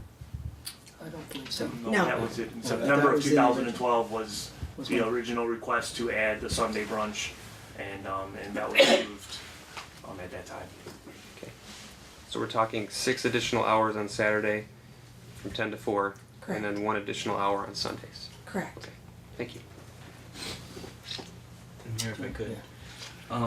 Scott, are we aware of, since the addition of the Sunday hours, an increase in complaints, disturbances at that hour of the day related to extended hours? I'm not aware of any that are related directly to the extended of the Sunday hours. We do receive a complaint every now and then about parking or about the trash receptacles at the rear of the business. And I talked to Ms. Galen on the phone this week and kind of shared those with her and said, we really got to make a good faith effort to improve on these things. And she was more than happy to help me out with that. And I'm going to be following up with a correspondence in writing, and we move forward with that. So Big Cork are good neighbors, and when they want to do it right.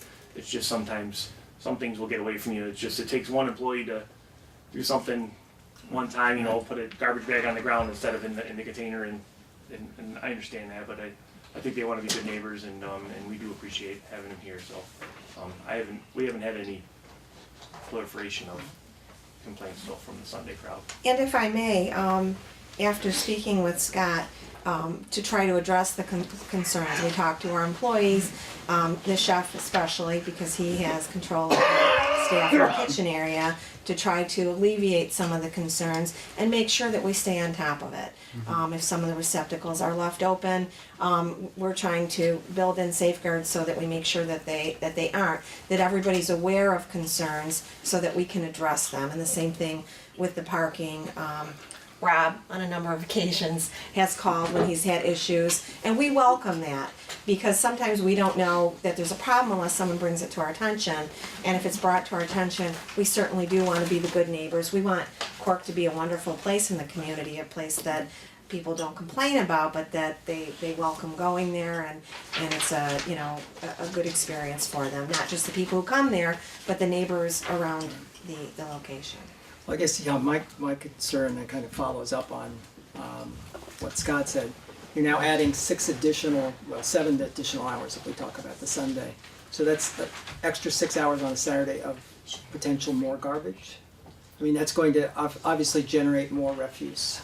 Garbage, I'm not sure, can you tell us when your garbage is picked up or what kind of arrangements you have?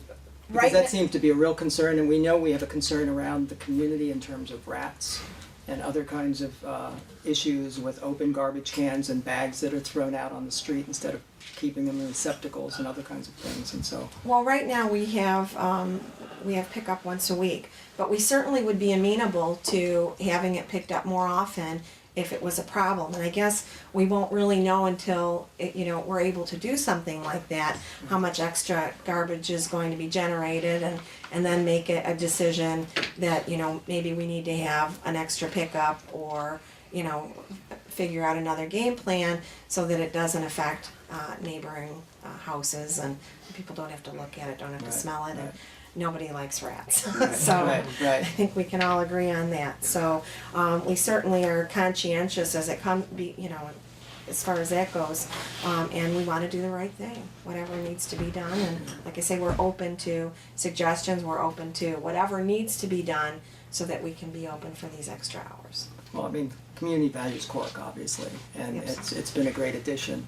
But it is the concern, certainly, the garbage is one, but also the parking, and I'm not sure where your employees park, but hopefully they park where they're either in the public, to. in the public lot would be nice. I know it's cold and it's a long trip down to Cork from the public lot, but freeing up those kinds of spaces will alleviate parking on Fairwood, parking on Sylvan, and where, a lot of that. And then I'm also thinking of Saturday time, open from 10 to 4 as the weather gets better and you've got kids out there, and then you've got more traffic, and kind of the dangers that might also engender. So it's just those issues around, certainly your employees can't take care of the patrons, but it's those kinds of concerns, and it's mainly the parking and the refuse, I think.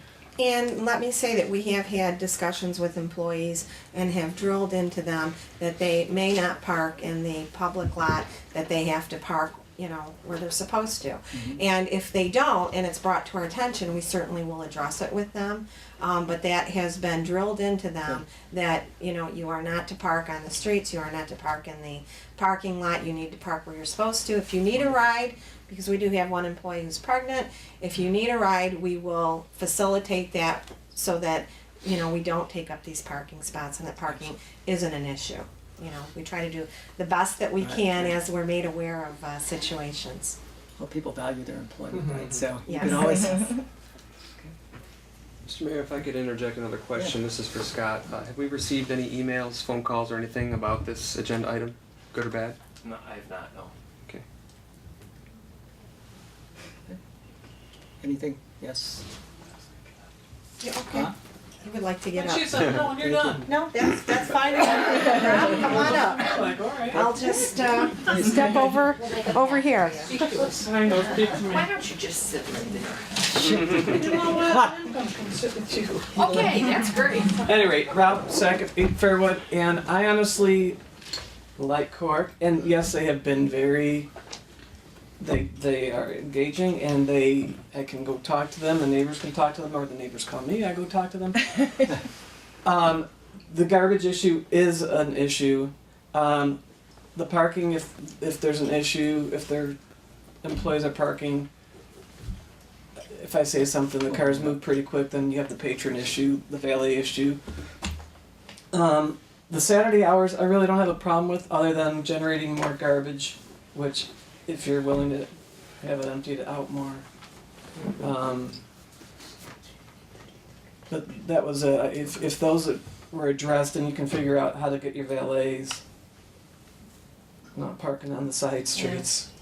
And I don't know what we do about the patrons, but yeah, but I mean, I think we all love Cork, and they have been very friendly, and I don't have a bad thing to say about them. Love the new sign. Yes. Haven't tried the new food. It's a wonderful new sign. Thank you. So yeah, that was it. Thank you. Okay. Anything else? Is there a motion? Your Honor, I move that the City Commission approve the request by Ms. Kathleen Galen of Detroit Celtic Entertainment, Inc. / Cork Wine Pub to alter its plan of operation and open the restaurant on Saturdays and Sundays from 10 a.m. to 4 p.m. as listed in her letter of request. Is there support? I support. Do we have a vote? Commissioner Foreman? Yes. Commissioner Scott? Yes. Commissioner Kuziak? Yes. Commissioner Perry? Yes. Mayor Metzger? The motion carries. Thank you. Congratulations. Thank you. We look forward to it. We'll be. I hope When- everyone when do you- comes in and tries the When new do you menu. plan to start the Saturdays? We will start them right away, probably this Saturday. So Wonderful. come on in, we'll Wonderful. do the business. Thank you. Okay, the next item on the agenda is a public hearing, solicitation of public comments on the proposed Oakland County Community Development Block Grant Program Year 2014 Community Application and Subrecipient Agreement. Scott? Yep, we just, we have a public hearing scheduled, so we just Okay, so I just go through that process. open the public hearing. I like this. They're having a public meeting. If we don't stand up, they're gonna think we have something to say. We'll wait till you hit the gavel. Close the public hearing. Thank you for that. Thanks, Becky, that helped me. That's quite all right. Okay, Your head's right here. Oh, that's why I can't find it. Thank you. the next item is the consideration of the proposed Oakland County Community Development Block Grant Program Year 2014 Community Application and Subrecipient Agreement. Scott. Yep, this is a yearly item that we receive funds from the Community Development Block Grant, or CDBG, as it's known in the office, to help us fund senior services in the neighborhood. The public services / senior services are the last program that we qualify for in Pleasant Ridge, is we don't really have any low, moderate income areas or any of the other items that fit into what the CDBG fund is. So we actually use that money to help fund what we call our 50+ club, have our parties, our bingo, our travel, and it helps pay administrative costs to put those programs on. It helps keep our costs low to the residents. I mean, some of our parties offer dinner and drinks and entertainment and other items, sometimes for free or sometimes for only $5. So it's it really allows us to do a lot with that group, and they're a fun, engaging group, and they really want to be involved and come to the parties and just have fun. I mean, that's what it's about. So It's a lot of great activities. Yeah, it's great. It's easy to understand why there's no low mod qualification, since we are designated a super zip. Right. Yeah. If you didn't see it, there was an article in the Washington Post where they took all zip codes across the country, looked at household income and educational attainment, percent college graduates, and the top 5% across the country were named super zips. And we and Huntington Woods and Birmingham and several Bloomfield Hills and Troy all qualify in the top 5%. So there you go. We are super zips. Low mod. Super, not supper? Maybe it's supper. That too, maybe. Invite a super zip for supper. Say that 3 times. Do I have a motion to approve? Mayor, I move that the Oakland County Community Development Block Grant Program Year 2014 application and subrecipient agreement and be approved, and that the mayor be authorized to sign the agreement. Is there support? Second.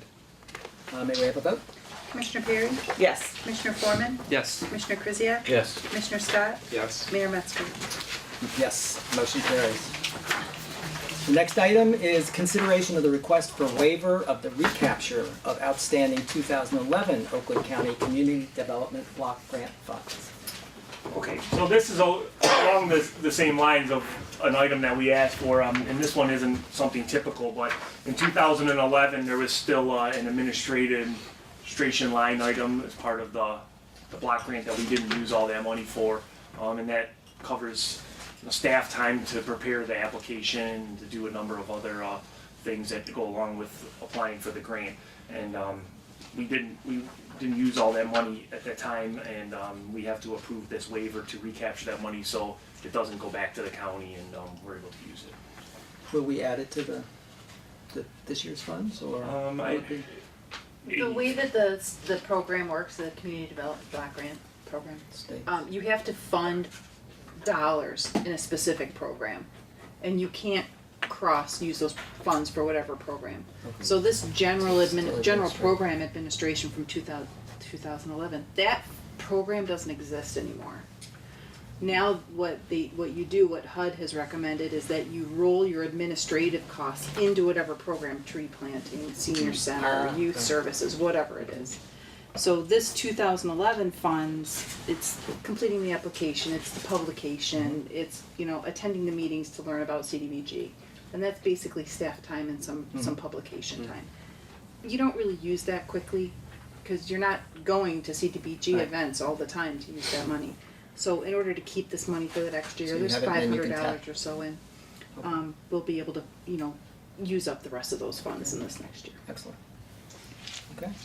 Is there a motion to approve?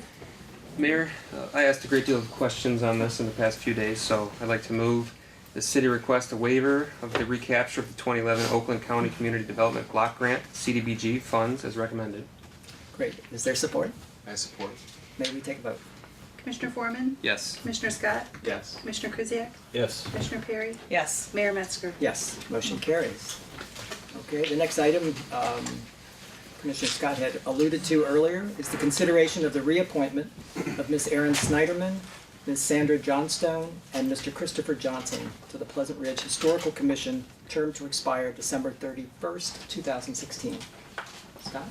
Yeah, these are standard reappointments for the city commission. And the historical commission has already approved these to forward on to you, so we recommend approval. Great. Is there a motion to approve? Your Honor, I move that the reappointment of Miss Erin Snyderman, Miss Sandra Johnstone, and Mr. Christopher Johnson to the Pleasant Ridge Historical Commission, term to expire December 31st, 2016, be approved as recommended. Is there support? I second that. May we have a vote? Commissioner Scott? Yes. Commissioner Perry? Yes. Commissioner Foreman? Yes. Commissioner Krzyjak? Yes. Mayor Metzger? Yes, motion carries. The next item is consideration of establishing a public hearing on Tuesday, January 14th, 2014 at 7:30 p.m. to solicit public comments on the proposed 2014-2019 City of Pleasant Ridge Parks and Recreation Master Plan. Well, it is my pleasure to introduce this item as the Recreation Commission has been working on the master plan since our first meeting about this item on February 27th. So it has been a long process, and the Recreation Commission approved the final draft of the plan at their last meeting to send on to the City Commission. As part of the process for sending the plan on to the state, the City Commission must hold a public hearing to hear comments basically one last time on the final plan, and before they approve it, and we forward it on to file it with the state. The state has a deadline of March 1st to have an approved plan on file to be eligible for any kind of grants or funding that you may be looking for the plan.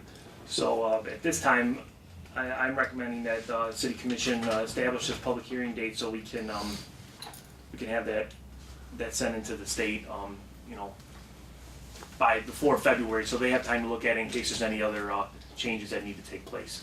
Along with that, the plan does have the Gainsborough conceptual plan in there as part of the process of going through the grant funding. The plan does also include some other items that the Recreation Commission has went through a goals and objective setting session for that. So it's an interesting read. There's demographics, there's a lot of history, and then there's a lot of good parks and recreation information in there about Pleasant Ridge. So I know a lot of people haven't seen the big conceptual plan, and that's why Commissioner Krzyjak alluded to having a public informational session, just to kind of go over what the plan is about. We still have a lot of work to do as far as funding goes, and as far as who, what, where, when, how type things. But we really just want to get it out there to show people and say, we put a lot of work into this, and it's something the community can be proud of and kind of rally around. So that will be scheduled for January 9th. Like I said, at 6 o'clock we'll have an open house session, and at 7 o'clock we'll do a formal setting for it. So. Yeah, just what was it? Yeah, beer and wine. Just to add a little bit, and we've alluded to it from as far as what we're planning to do.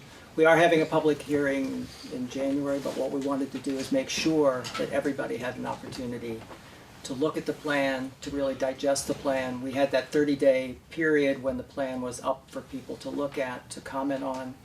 The plan has since morphed. More detail has been added. The Gainsborough Park rendering has been added.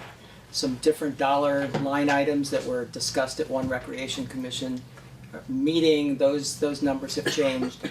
So we're going to make sure that the report and the rendering are up on the website and available for people to look at from now. And we want really the community to, again, this has nothing to do with funding. Funding is completely a separate item. But we really want the community to come and see the renderings, understand the plan, get excited about the plan, think about the possibilities. And with that in mind, getting that kind of support, I think it really does respond to the survey responses from the community. It's a very good plan without going too far overboard, but I think people need to see it, to really understand it, to start asking questions. And that's why we wanted to have not only the information available on the web, but also to have a public information meeting where people could come in, see renderings, understand the plan, ask questions, and dive into it a little more deeply. Mayor, if I could real quick, just to echo what the mayor had said. This is part of the excitement that I feel for the big things we have on our horizon. This Gainsborough Park plan has been worked on for the past year, and we've gotten it to a point that is now ready for prime time. But what I envision, and I think the mayor and the commission and the manager really want to encourage, is engaging the citizens in the process as far as the Gainsborough plan. This is really a great opportunity for us as residents to come together, share our visions for a very integral part of our lives here in Pleasant Ridge, and I just wanted to make sure that if you are at all interested in the future of Gainsborough Park, that you highlight on your calendar this recreation master plan, but also the January 9th meeting at the rec center. I think that's going to be really fun evening and really going to kick off our engagement with the citizens in this community as far as what is envisioned for Gainsborough. So if you've been waiting for news on Gainsborough, this is a news on Gainsborough, and I would encourage everyone to put it on their calendar for January. So. And I just want to add, since it is at 6 o'clock, it would be wonderful if families would come. Bring your kids. There will be pictures of designs for some of the structures that'll be there. Just kind of the plan. Actually, I always felt that the kids should be designing this park anyway, but at least get the kids to start asking the question. They're going to have more questions than the adults have. So this is an opportunity at 6 o'clock at night. Come with the family. Bring the kids. Let them get engaged in this as well. Mr. Mayor, I'd just like to make another comment. I really felt this plan was a great product of resident involvement. I was on the Rec Commission during the time this was developed. I saw the large amounts of residents that came to participate in these sessions of giving feedback on certain ideas, good, bad, indifferent, and how that feedback changed the end result to something different than maybe it had originally started. So I think this plan is really a good direct translation of the survey that so many of us completed over this past summer. And it's a good opportunity to just come out and see your feedback turned into something real and a real plan. That's all. Just one last thing really quick. If you can't make it on that January 9th date, I'm typically here. Just come in. I was at the community center. I was here at City Hall most of the day, but I was over at Fort Ridge for a half an hour today, and I talked to 3 people about it in that short amount of time, and spent a good 5 to 7 minutes with each of them, just kind of going over it. So please feel free, give me a call, stop in. I'll talk to you about the plan, explain to you what everything is, and go over it with you. Because you have poster board. Yeah, we have the poster board up over at the community center, and I will have some larger handouts like on 11 by 17 that you're welcome to take with you. And we will have the one on the website is, I'm playing with it because when you shrink it down on a smaller piece of paper, it's unless you have this giant magnifying glass, some of the text is hard to read on what it is. So, ask questions. That's why we're here. We really want to have good information about the plan, and I want everyone to understand. This is the work of a lot of different people, and a lot of minds came together, and it is still a concept, but it's something that we really feel that is achievable. No matter what the obstacles are in the future with budgets and funding. I mean, we really think that this is a possible and an achievable goal. So, it can only make people excited when they see the plan. I mean, I really feel that way. So I appreciate everything the commission's done to try to get that word out about it, and we're going to do our best to do the same. So thank you. And just to reiterate, there's a lot of money associated with it. That money has not been designated from any funds right now. So this is something to get people excited about, but then the next questions will be, how do we fund it? But the idea is that it's a great plan, and it's something terrific that we could submit to the state so that we can get in the queue for looking for grants. It is a plan that can move us forward for getting funding, but that's not going to fill the entire funding gap that will be there. So those kinds of get the community excited. They start thinking about ways we might be able to fund.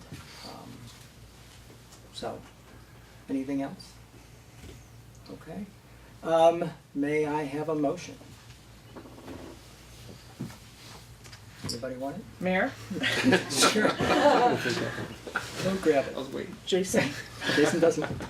Mayor, I move that a public hearing to solicit public comments on the proposed 2014-2019 City of Pleasant Ridge Parks and Recreation Master Plan be established for Tuesday, January 14th, 2014 at 7:30 p.m. as recommended. Is there support? Support. May we take a vote? Commissioner Krzyjak? Yes. Commissioner Scott? Yes. Commissioner Foreman? Yes. Commissioner Perry? Yes. Mayor Metzger? Yes, motion carries. Wasn't easy, but next item is consideration of the 2014 Federal Poverty Guidelines. I'm actually going to hand this one over to Amy. She is the one that prepares this item and is more familiar with it. Well, the City Commission must adopt a resolution that outlines the poverty exemption guidelines that the Board of Review will consider when they do receive poverty exemption applications. These dollar amounts cannot be set lower than what the poverty guidelines are set forth through the Department of Health and Human Services every year. So in the resolution that you have in your packet, it includes the guidelines and the standards for a poverty exemption. And we have the poverty exemption applications in City Hall. Anyone is welcome to pick one up. They also are online if you don't want to come in and pick one up. You submit it, and then it's considered by the Board of Review. There is some information that you do have to submit to them. You do not have to appear, and you'll get your decision in the mail. But the first step in this is to adopt those guidelines so that the board members have those guidelines to use. Great. Any questions? Okay, is there a motion to approve? Your Honor, I move that the proposed City of Pleasant Ridge poverty exemption formula be approved as recommended. Second? Second. Okay. May we take a vote? Commissioner Scott? Yes. Commissioner Perry? Yes. Commissioner Foreman? Yes. Commissioner Krzyjak? Yes. Mayor Metzger? Yes, motion carries. We're losing fast. Next item is consideration of the Michigan Department of Transportation annual permit for work on state highways. We're going to be talking This is to all ourselves fun soon, stuff, aren't we? This is another kind of housekeeping item that is on the agenda tonight. Wait for people kind of,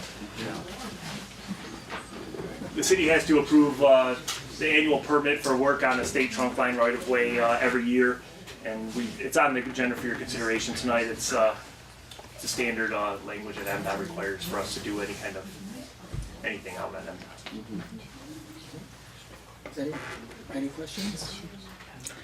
I have one question that is just a general. What does trunk line mean? It's just the roadway. It's a major thoroughfare that would be any kind of state. It's an old term for road, basically. Okay. They call it a trunk line. So. All right. Thank you. Can I have a motion to approve? Your Honor, I move the City Commission adopt the performance resolution required by the Michigan Department of Transportation for the purpose of obtaining an annual permit for miscellaneous operations within the state trunk line right of way as recommended. Is there support? I second that. May we take a vote? Commissioner Foreman? Yes. Commissioner Perry? Yes. Commissioner Krzyjak? Yes. Commissioner Scott? Yes. Mayor Metzger? Yes, motion carries. Next item, consideration of the request by the Ferndale Youth Assistants to approve the memberships of Ms. Alyssa Atkinson, Ms. Christine Poduska, and Mr. Kyle Durant to the Ferndale Youth Assistance Board. Yes, Mr. Mayor, the City of Pleasant Ridge, along with the Ferndale School Districts, are co-sponsors of the Ferndale Youth Assistance. And to follow the FYA bylaws, the board requests approval of the new candidates for board membership. And after the city's approval, the candidate's name is forwarded to the judges of Oakland County, who will then finalize the approval process. So you have all the applications in your packet, and we recommend approval. They seem like fine, upstanding people. Yep. Are there any questions? Okay, is there a motion to approve? Mayor, I move the request by Ferndale Youth Assistants to approve the memberships of Ms. Alyssa Atkinson, Ms. Christine Podeska, and Mr. Kyle Durant to the Ferndale Youth Assistance Board be approved as recommended. Is there support? I support. May we take a vote? Commissioner Perry? Yes. Commissioner Scott? Yes. Commissioner Foreman? Yes. Commissioner Krzyjak? Yes. Mayor Metzger? Yes, motion carries. Next item, for those of you who have stayed with us, is consideration of the establishment of a Citizens Advisory Committee. Yeah, this is something that I think is really exciting. You know, the community can really get their claws into, for lack of a better term. I don't like that. That's why I said that. You know, but I think this really is going to be something that is exciting for the community as we explain this for everybody. The city commission right now is looking to establish a citizen advisory committee that's going to help explore whether the commission should look at a revised Headley Amendment override in the upcoming ballot. This group will examine the city's current fiscal position and revenue sources, past cost-cutting efforts, future spending needs, and revenue expense trends to determine if the override is necessary. And at that point, if they find that a revised override request is warranted, it will offer a recommendation to how much of an increase they think is needed. And if the group finds that the override is not needed, it will offer suggestions on areas or services that we can possibly change in Pleasant Ridge or look to the future with. So at this point, we weren't looking to actually establish the committee tonight because the city commission still wanted to set up some guidelines, you know, number of people and whatnot. But we are going to the city commission was discussed in a workshop that they do want to get the applications out there for people to be able to apply for that. So we are going to get an application up on the website here in a very short while, so hopefully by the end of the week, so people will be able to fill that out and turn it into City Hall. And same requirements to serve on a junior commission. To be eligible to serve on a junior commission would be the same eligibility requirements to serve on this committee, which is you have to be a resident for 1 year and a registered voter. So I would assume that if you, and correct me if I'm wrong, even if you're a city and junior commission member, you'd be welcome to apply for this position. We do value our volunteers in Pleasant Ridge and are looking for everybody and anybody to come and sit on this commission, and we'll go forward from there. So in January we'll look at actually establishing the committee and hopefully having some applications on file by then that we can actually probably appoint at that commission meeting and look to the future. After discussing this with the commission and the mayor, this will be a short period, intensive meeting schedule and time commitment. So we're looking for somebody and people that are really ready to show up to meetings and be ready to look into everything. So, you know, it could be 4 to 6 meetings over a 4-month period. Then the meetings could be 2 to 3 to 4 hours, depending on how much we need to really do. So I'm excited that the city commission is wanting to establish this committee, and it will really help us as we go forward in the budget process and the Headley override process possibly. So I don't know if this did come from Commissioner Perry too, so I do want to give you some. We've talked about this. Yes. Yeah, I think it is very exciting. We've seen a lot of our neighbors who have had successful Headley overrides go through, and different millage programs, use these citizen advisory committees, and I think it gives so much information. We can really get all the budget questions and issues out there. It's going to be an excellent opportunity for us to answer some other questions that have been ongoing, like we'll do a water billing workshop that'll sort of be its own thing, but also we'll be part of this advisory committee, but also helpful to the whole city. And I think I'm excited about it because I think when people really look at all of the different budget information, they'll feel very very confident in some decisions. But also we'll have it will be some intense meetings with a lot of good information. But I forgot what I was going to say, but it's going to be, I think it'll be, we have so many very intelligent, it's such a smart city, and I know people want to be engaged in this stuff and just want more information. So I'm excited. Well, I think what we found talking to other cities that have done this, the idea of having the residents involved, really understanding the budget, understanding the needs of the city, making some of these decisions as far as if we have a certain amount of money, how do we spend that? We talked about leaf pickup and street plowing, sidewalk plowing and things like that. But really getting the citizens involved, and what we want to make sure is that we get a wide range that represent both length of time in the city as well as background and knowledge around budgeting issues and from all aspects of the community. We're not picking our friends or anything like that. It's going to be an open application process. We're looking at a committee of probably about 15 people. If you talk to other cities that have done this, they have found that committee is the best sales force that they have. Whether they go ahead with a bit Headley, and usually these are going with Headley overrides, that the Citizens Committee is the one that can answer the questions that come up from other residents. They're able to start making the decisions and saying why we need this. And you don't have to hear just the commission saying it. And so we really think, and again, we feel, at the outset that obviously a Headley override is needed, but whether we do the 20% or the 20 mil, or do we do some other number, what actual number we have and what we need to spend our money on, where we're spending it now, we feel that this committee can help us. And again, it's going to require a serious commitment of time over a very short period of time.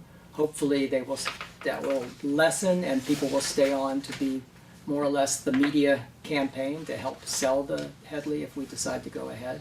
And then hopefully that those folks might stay on, that there will be other opportunities for a citizens committee to be involved in other activities. So trying to open this up to a more resident input in a lot of the activities going forward. And Mayor, one more thing, everything will be recorded and also open to the public. So even if you're not on the committee, you can always come to the meetings, and because I think there'll be a lot of really interesting information to glean from those, and then you'll be able to access them later as well. Mr. Mayor, a point I'd like to make is that, obviously we want as many people interested in this to apply. Not only residents that say voted for Proposal A this November, but also those residents that maybe understand we need additional revenues. We've had the rollbacks, we've had the reductions of revenue over time, but maybe they weren't completely happy with some of the specifics of the previous proposal. So we'd like those people to participate as well, so we can get that feedback and make this one better. I would have some questions for Scott real quick though. First off, when can we start taking the applications? Do we have them, will we just use the standard app that we already have and we can start right away, or? We're gonna tweak it. We're gonna tweak Tweak it a little the bit. current application we have to put a little little question on there to say, why do you want to serve on this, or why do you feel that you're the best person for it. But like I said, hopefully we'll be able to have those tweaks done this week and have that up on the website as soon as we can complete the application. Maybe in an e-blast too with a link? Okay, thank you. And we're hoping to have it open until close of business on Monday, January 6th. And we would then be able at the January 14th meeting, when we establish the committee, we will announce the membership of that committee. We'll also make it very clear what the universe of applicants were too, so that there's no question of when you see the final 15 or whatever number we finally decide on. 15 seems to be kind of the going number right now, that 15 out of who else was not chosen for the committee. So it will be an open, above board process. I was just going to mention, from a legal perspective, is what Mr. Foreman mentioned, is I don't think that most people understand the rollback that occurs. That we're assessed at 20 mils, but every year that rolls back so that we're paying actually less tax. So since the Headley Amendment was established, we're only at 11.8 mil. 11. So what happens is as you can see, before we were always operating at 20 mils, but now because of the rollback, we're only operating at 11.4. And I don't think that most people realize that, and I think that's why this committee is so necessary. to be able to establish what it is that the city needs because of that aspect of the rollback. So Excellent. Thank it's you. a very complicated law, quite frankly. And the more people who understand it, the more people can help explain it. Yeah. Okay. Nothing else? Well, we wanted to make sure that everybody was aware, and again, that will be on the agenda for January 14th, but make sure you check the website. If you have any interest, we encourage the more people who apply, it gives us a much better universe from which to choose. So we really want people to be involved. The next agenda item is city manager's report. Yes, I have just a couple items on some upcoming events and some things that are going on in the city. This weekend is the Holiday Ice and Saucy Social in downtown Ferndale, and the city of Pleasant Ridge has partnered with the Ferndale DDA to offer a free trolley to downtown Ferndale for the festivities. It was in the Ridger. I don't remember the page number exactly, but we're going to send out an e-blast about it tomorrow. Put up something. Yeah, so there you can enjoy 50-plus Sub-Zero superhero ice sculptures, photos with Santa, live reindeer, and new this year, the Saucy Social, sauce tasting contest, and a heated tent with live music. And I understand they're going to be having a lot of food truck area too that the trolley will be stopping off at, so people can eat. It's always a good way to get people in, and some punch and pie, right? So the free trolley will run on Saturday from 11 a.m. to 6 p.m. and the stops here in Pleasant Ridge will be at the community center and the Woodward Wellesley lot. I don't have, once the trolley runs, it just continually runs, so I don't know how often it'll be coming to those stops, just like how when we run our other trolley, but it'll be frequent, so they'll be coming, they'll be doing the loop around. So we're real excited about that. That'll be this weekend. Scott, does the trolley have windows? It's heated, yes. Oh, it It's all, is? yeah, it's Okay. all set. They actually said they were going to have some. Visualize it without No. windows, All the trolleys, even that we get, the windows are open or closed, so Okay. it'll be. We won't be creating ice sculptures of our residents. It'll probably be foggy in there. Yes. City Hall and the Community Center will be closed on December 24th and 25th and December 31st and January 1st for the holidays.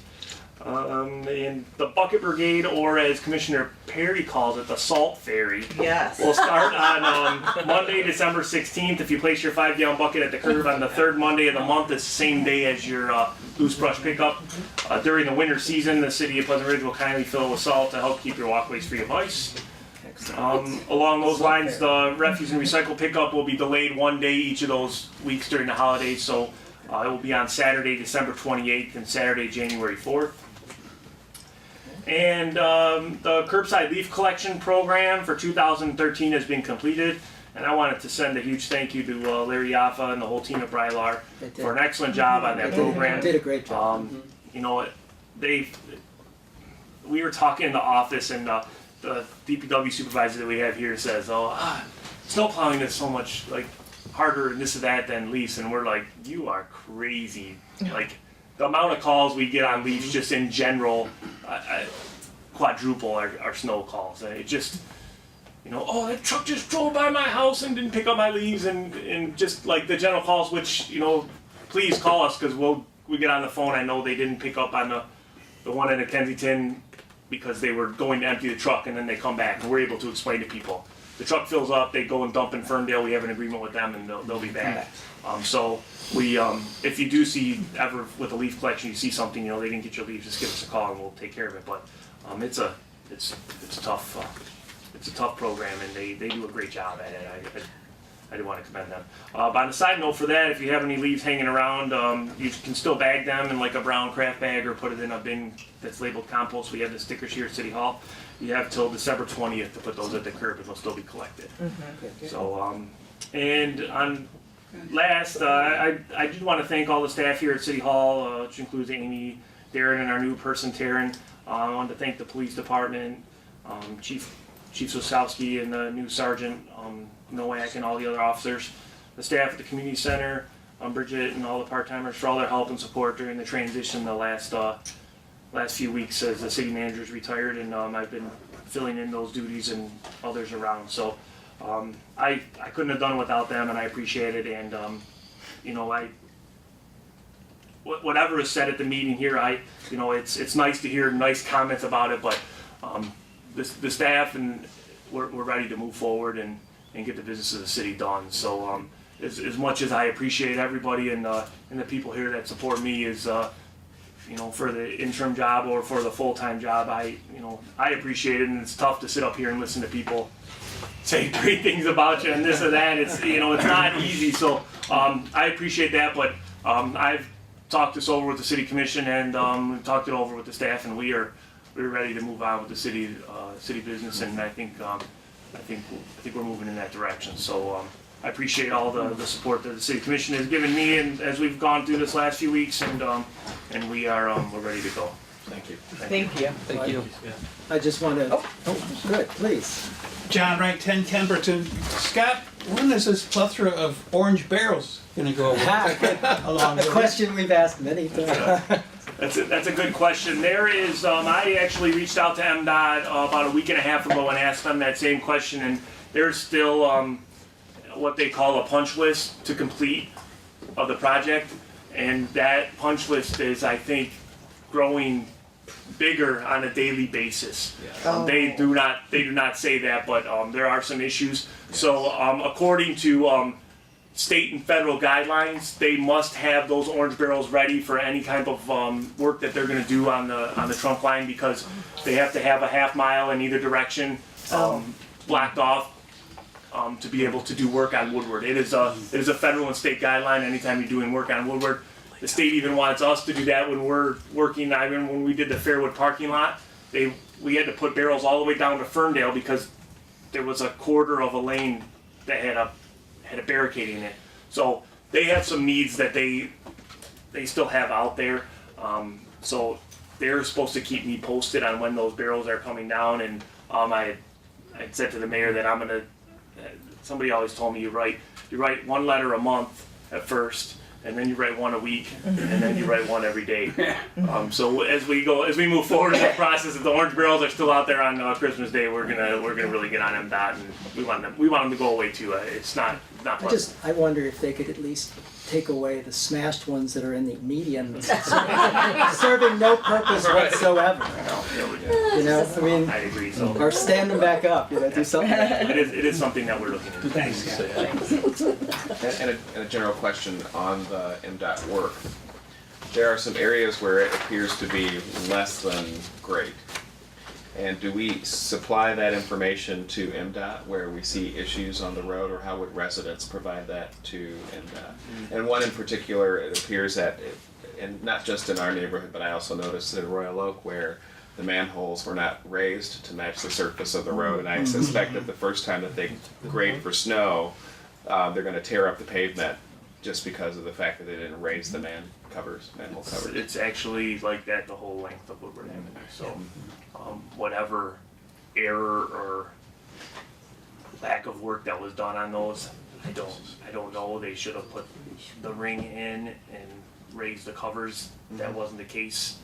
So we're following up with that on MDOT, and along with every city on the corridor having the same issue. If it was just us, I could see they messed up on one manhole cover or something was done wrong, but that's not the case. It's the whole corridor. So we all have some correspondence into them, and it's something. I don't know what the fix is going to be. I've dealt with these in the past on some of our streets, and it is not easy. So it might not be a fix that we see right now. It might be something that comes forward next year where they have to do some larger areas because they're getting near the end of asphalt season is done now with the cold that we've had. So it might be something that we have to live with for a few months, but we are looking into it. Thank you. Thank you. Mr. Mayor, one more question for Scott. Scott, you and I talked over the past few weeks about the issue with the cardboard not being picked up. I wonder if you could just give some details on that for anyone who's concerned. Sure. Commissioner Foreman had sent me an email saying that his cardboard wasn't picked up, and I'd said, well, that sometimes it's a separate truck depending on what the amount of cardboard that is out there. We'll come and get it. And right now, this time of year, it's the regular recycling truck that you see with the cages on it that will pick up the cardboard. So on the Friday after Thanksgiving, he was home from work, so he watched the guys, and They didn't take the box, so and I appreciate them doing that because it can be a struggle sometimes dealing with with those individual issues. You know, we say, well, they're supposed to pick it up, and our contact at Tringali is excellent. You know, if you tell him something's wrong, he fixes it.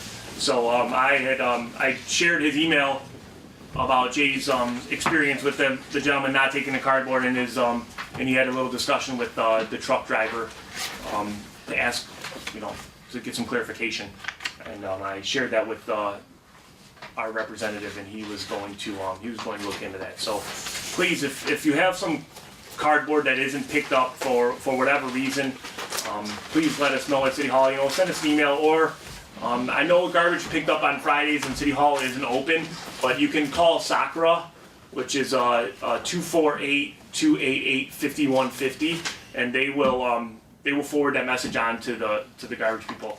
And if you can't get anyone at Sakura, call the community center. There's somebody there, and they can get us a message, and we can look at it. But we want to make sure that everyone's items are picked up. If it's recycling, should go to recycling, and if it's refuse, it should be going to refuse. So.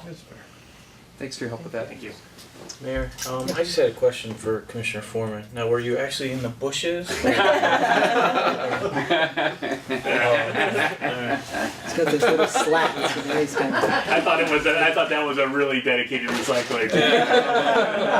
Doing a study. I wasn't the only one. I wanted to turn it into verifiable data.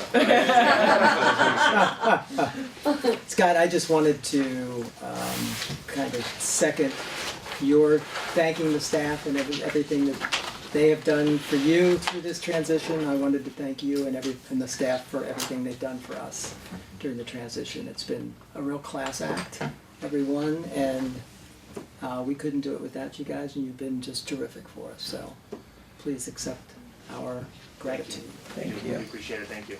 Okay, the next item is other business. The next and last item is other business. Mayor, if I could, I just, 2 items I had. One, I wanted to continue building some interest in the book club.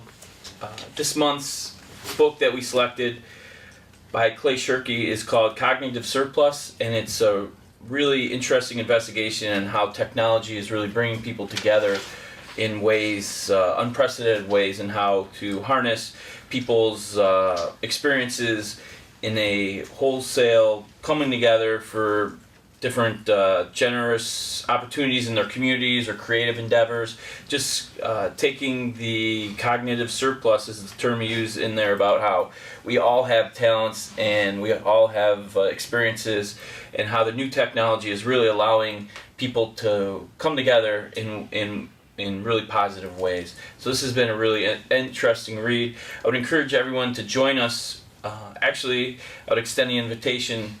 We're going to meet on December 17th at Donna Gloff's house, and that's on 76 Amherst at 7 p.m. And we'll be discussing cognitive surplus.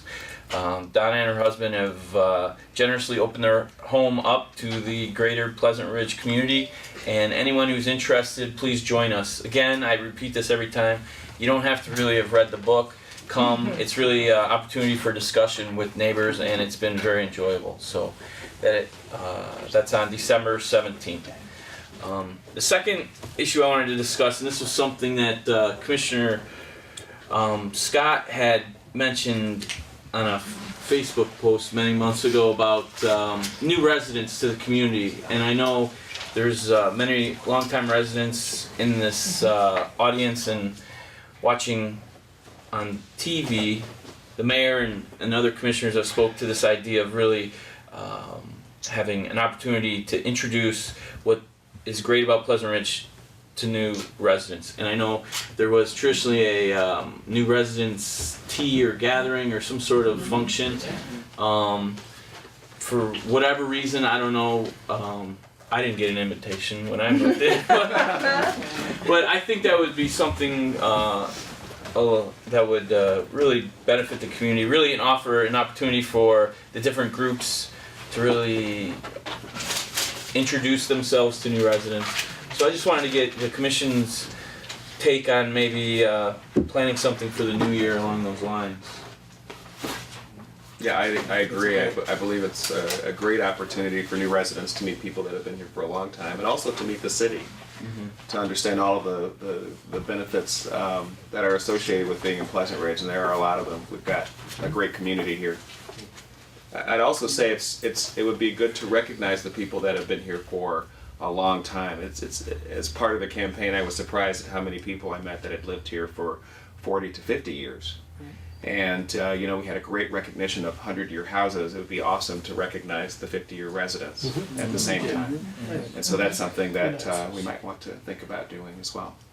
And I think one of the things we talked about when we were running was how to get more new blood into these organizations, whether it's the Garden Club or the Women's Club or the Foundation. How do we get more promotion of those, because people don't know about them, don't know what kinds of activities. It's very hard to find much on the website, not a whole lot of refreshing. People just don't have the time or the inclination or the wherewithal, but this would be a great way for those clubs and those groups to advertise themselves and try to drum up some support and some more membership. So it kind of works. I like to get the older residents just to kind of really start to bring them. I know we did it way back when, right? And I still remember David Smith saying the statement, "That's what makes the Ridge so pleasant." I forget what I asked about, but I'll never forget that. I remember nothing about that evening, but I remember that statement. So We have to make sure we say that. that's what makes the Ridge so pleasant. So I think it's a wonderful. We will do this. And anybody out there who'd like to be involved in planning that, we would welcome their involvement. So, any other new business? One last thing, I'm sorry. Very quick, I'd just like to mention to any residents watching here or otherwise that, you know, we receive personal emails, we get letters here at City Hall, we can get phone calls to City Hall that get relayed to us and so on. Of course, we all have email addresses. I just want to make that clear what our email address format is. It'll always be the first initial of our first name and then our complete last name at cityofpleasantridge.org. So mine would be the letter J, and then Foreman, F-O-R-E-M-A-N, at cityofpleasantridge.org, and so on down the table. Just wanted to make that clear so it's easier to get in touch. That's it. That's it? Okay. Well, before we adjourn, I just wanted to wish everybody in Pleasant Ridge a wonderful and safe holiday season, and we will see you in the new year. Is there a motion to adjourn? So moved. Okay. Do we have to take a vote on that? I know. All in favor? Rob is left. Aye. We are, oh yes, we are adjourned. Thank you.